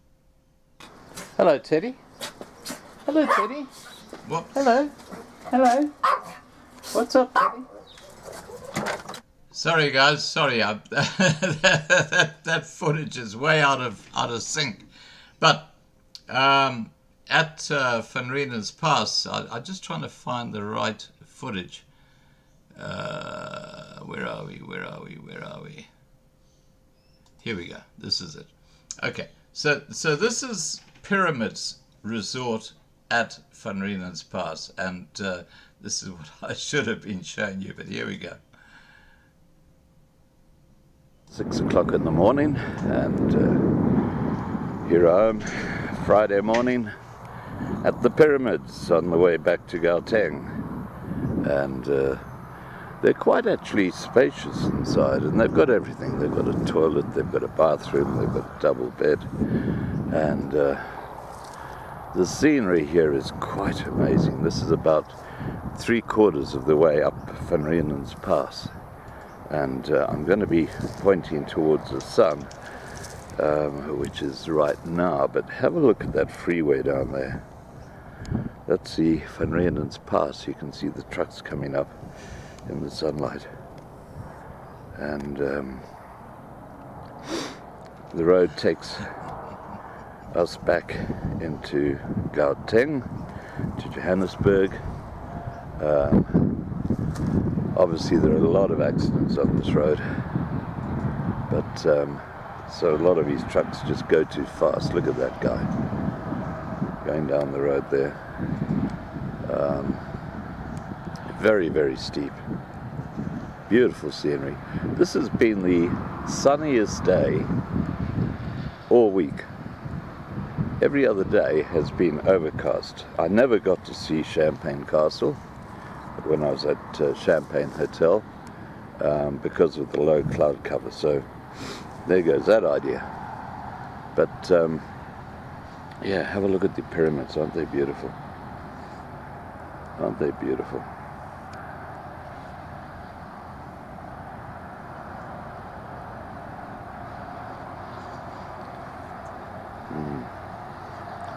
Absolutely gorgeous.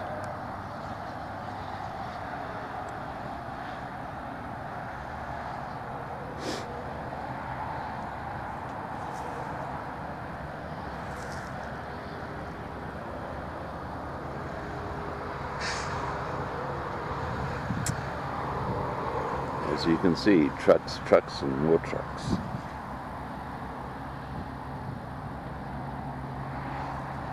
There must be a bridge over there. Let's see if I can zoom in on it.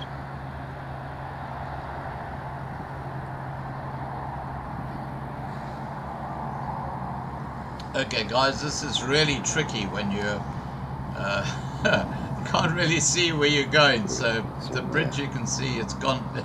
I'm way off center. It's to the left, but here we go. I think I eventually get there, but you can understand that zooming in when you can't see what you're looking at is not a good idea.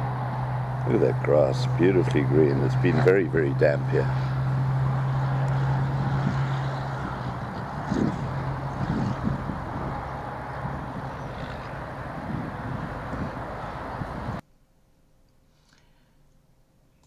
Okay, now I have to tell you that I'm one of those people who just loves when I'm just relaxing, looking at clouds.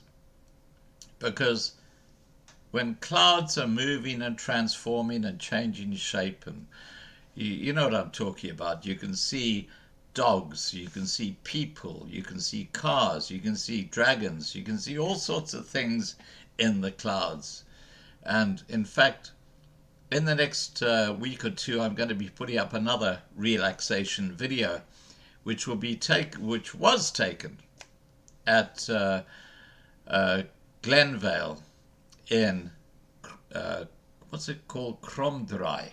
Yeah, Cordwalles and the Cradle of Mankind, and the feature is a mountain, but there are clouds behind the mountain which are almost like coming up against each other, and eventually over 90 minutes there's this thunder that starts breaking out as the rain comes down.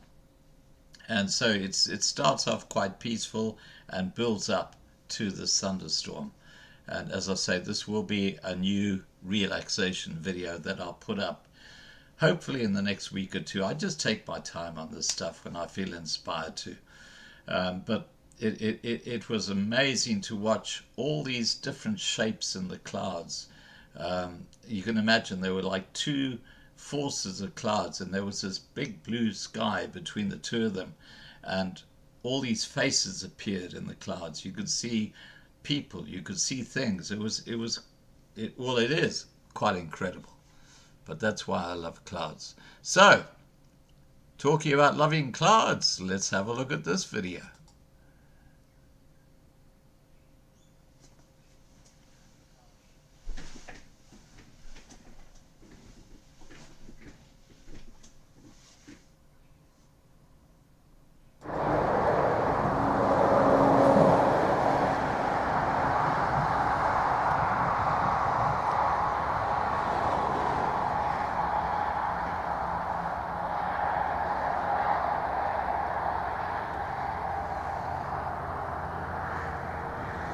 I love watching clouds, the shapes that they make.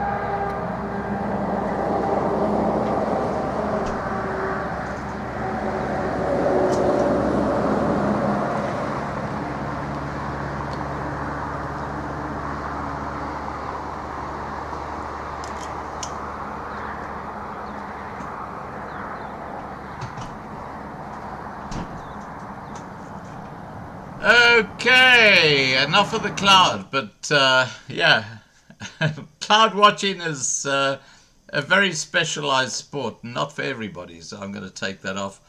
But yeah, that was at Van Riemen's Pass. That was at Pyramids that I took that footage. And let's continue with Van Riemen's Pass. Here we go.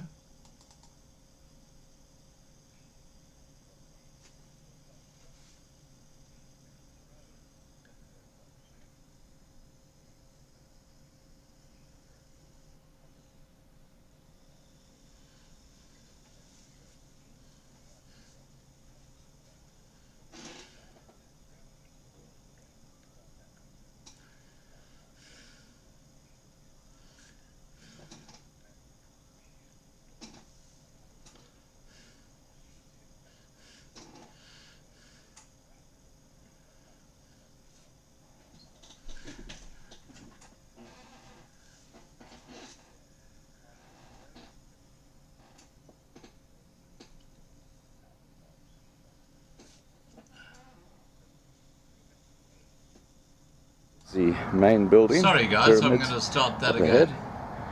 And here are the pyramids. And from the biltong shop, here is the road that goes up to the little unique pyramid cottages.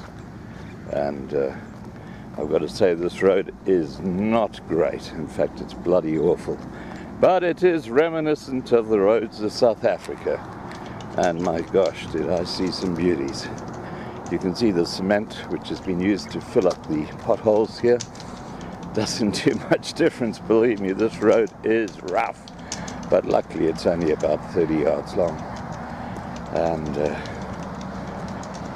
yeah, apart from the road, everything is absolutely beautiful and peaceful here, and apart from the traffic in the background. But if we look up the road, there's the main building, pyramids up ahead, and here are the pyramid cottages. Aren't they beautiful? They're actually really interesting inside. Everything is in the shape of a pyramid, even the windows. And There are about 16 of them in all, and they're spread around the main building. And once again, I'm looking into the sun a bit here, but you can see the pyramids.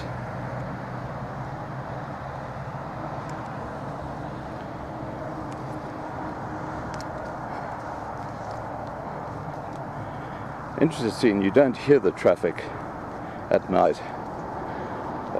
They must use some kind of special soundproof wall, because I didn't hear it all while I was in the actual pyramid itself, even though our proximity was very, very close to the road. So it was a quiet and peaceful night. I slept really well. Okay, there's another pyramid, and over there some more pyramids. You can see there are only a few people staying here. There's the Van Riemen's Pass in the background. You can just see the traffic going up and down there. And beautiful, beautiful scenery here. There's Van Riemen's Pass.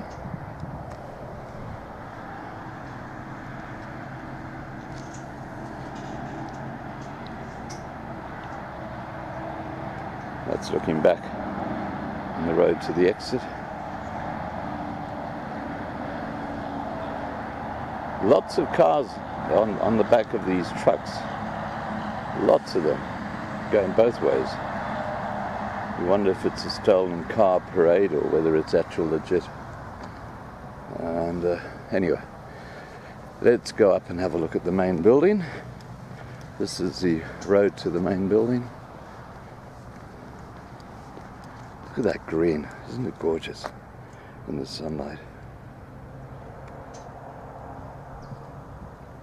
Unlike Champagne Castle, I haven't heard many birds. Champagne Castle is just full of birds, but I guess this isn't so. Oh, there's one. But I guess this is more dry, and we are elevated up here. We're near the top of one of the hills. But the views are, as I said, fantastic. This is the main building, and even it's got a pyramid. There you go. That's the dining room area with a pyramid on it. And these beautiful trees at the entrance.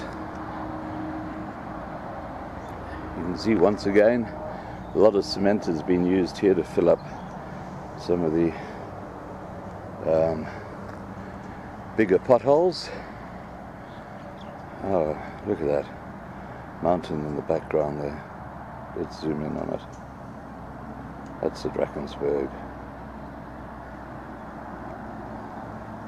And today I'm heading back up to Gauteng for the last few days of my stay in South Africa. And it's been a wonderful, wonderful trip. Just experiencing the place I basically had my childhood in.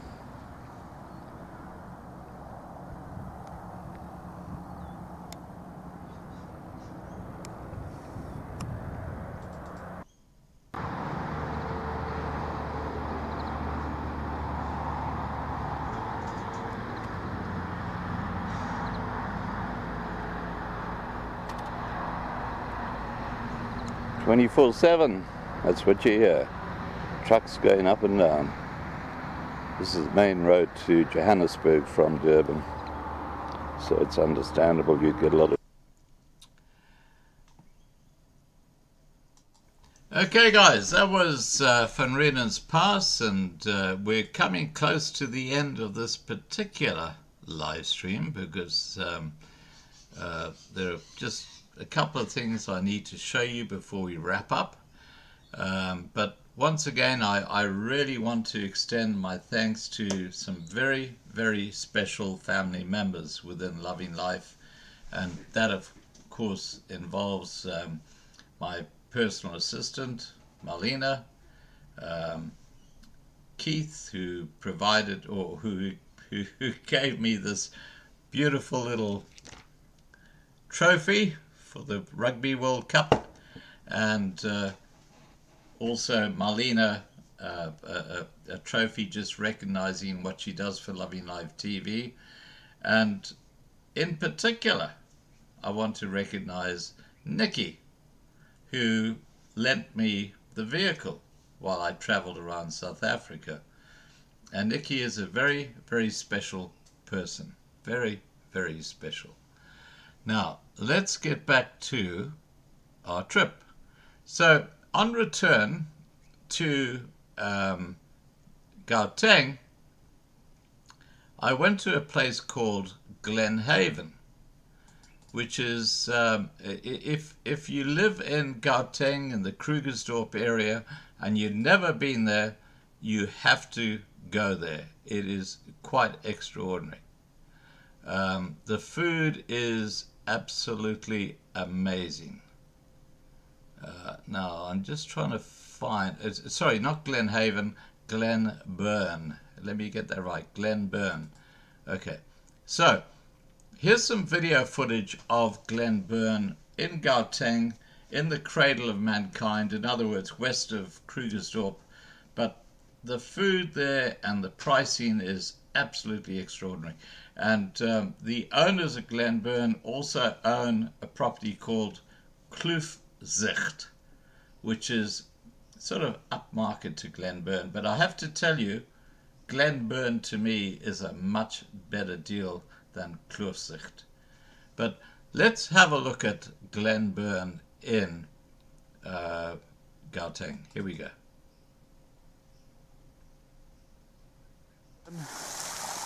And you can see how beautiful the little waterfalls are here. This is the sort of conference come, I guess, church type area, weddings and stuff like that. Very pretty.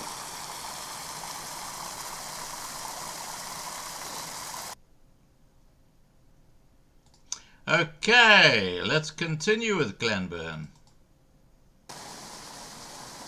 This is where they have the wedding ceremonies, and it's quite plain building, but the setting is lovely. And behind the pulpit, or where people get married, is the river, which has a hanging bridge over it, and that's how I got here. It's over that hanging bridge. Very quaint. Look at the birds. Where are we there? Sorry guys, I kind of lost the spot, but as I said, zooming in is not perfect.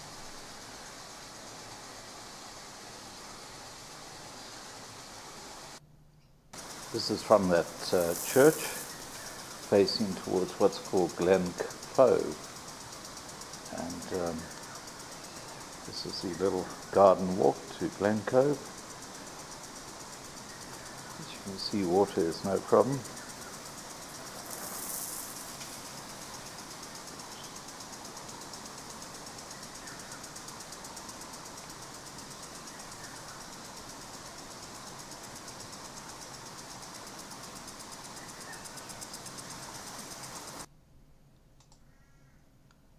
Okay, let's go to the next one.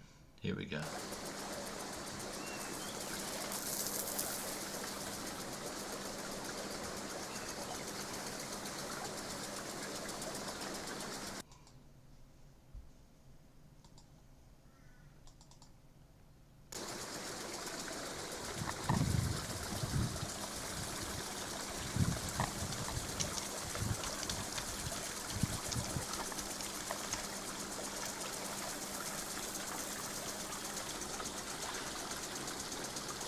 Let's looking back to the little church.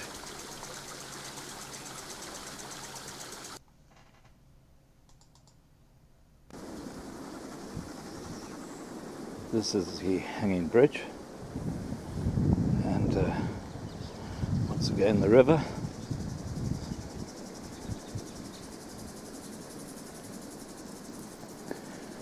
Beautiful willow tree at the end.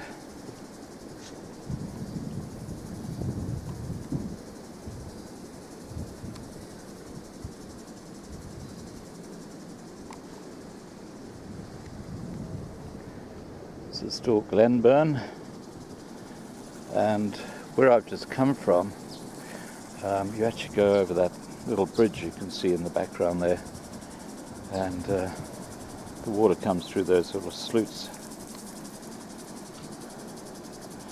When the river is high, that water goes over the road, so it's not too safe at times. But beautifully quiet here. Bird life is extraordinary.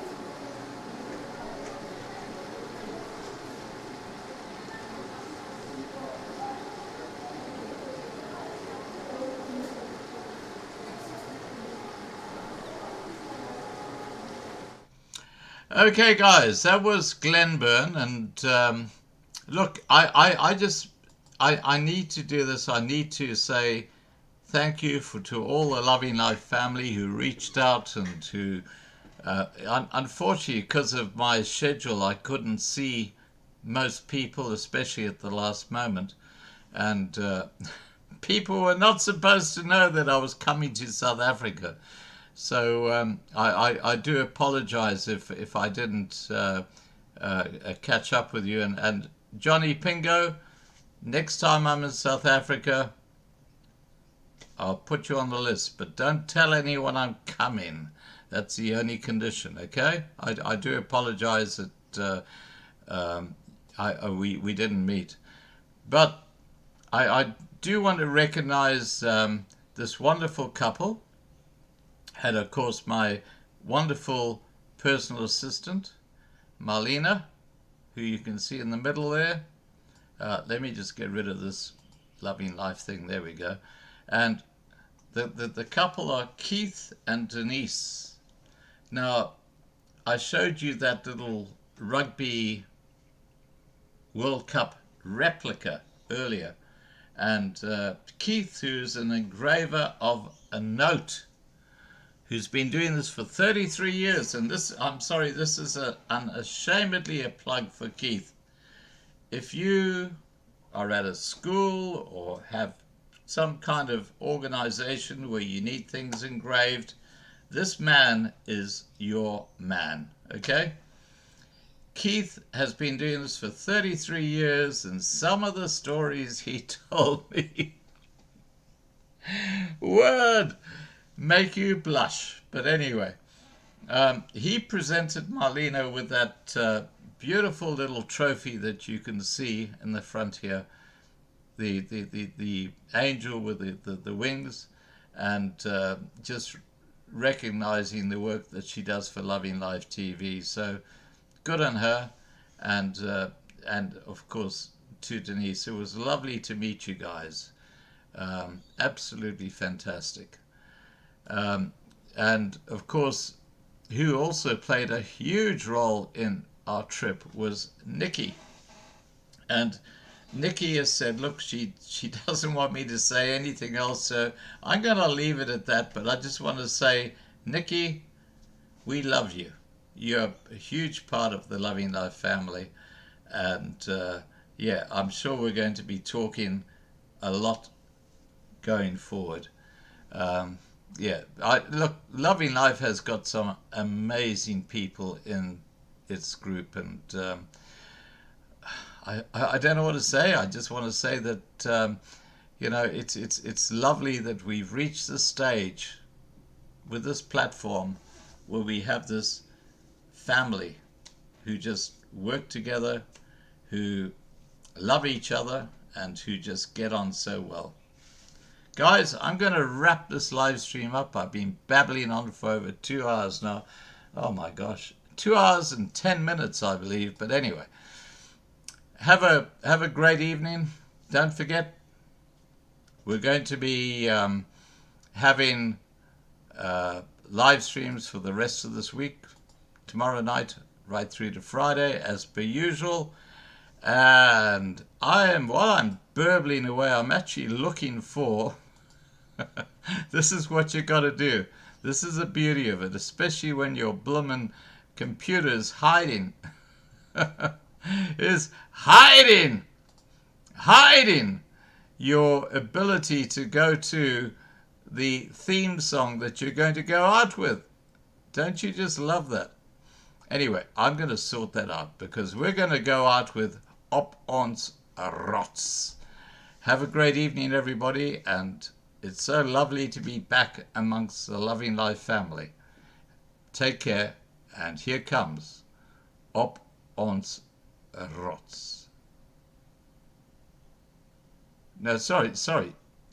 No, I'm going to go for Ons vir jou Suid-Afrika. Here we go.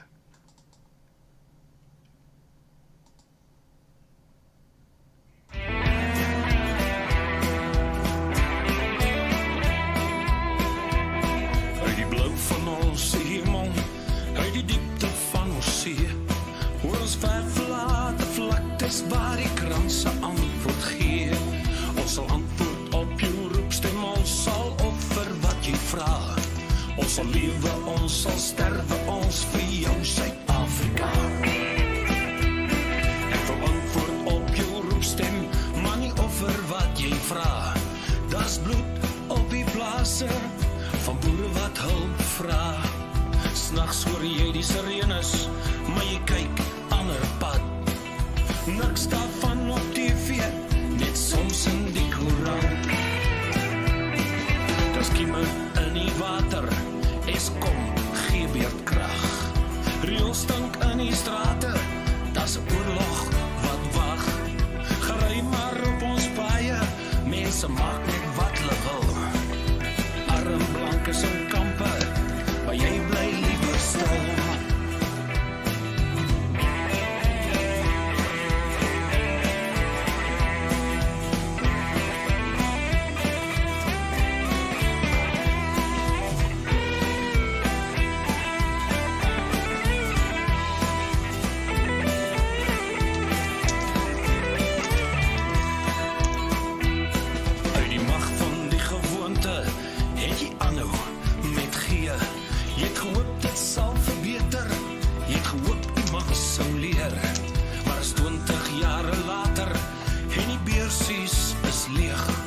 Studente gooi met klippe, en skole lê plat geveeg.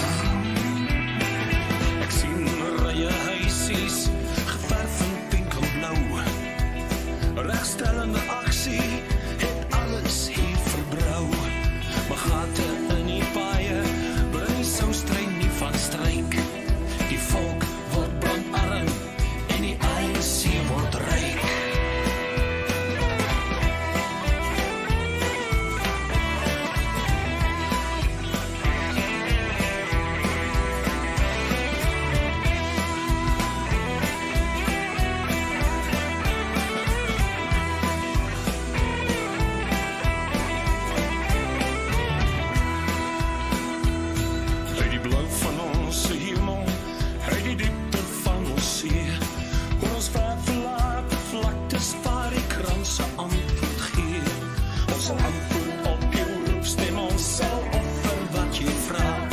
Ons sal lewe, ons sal sterwe.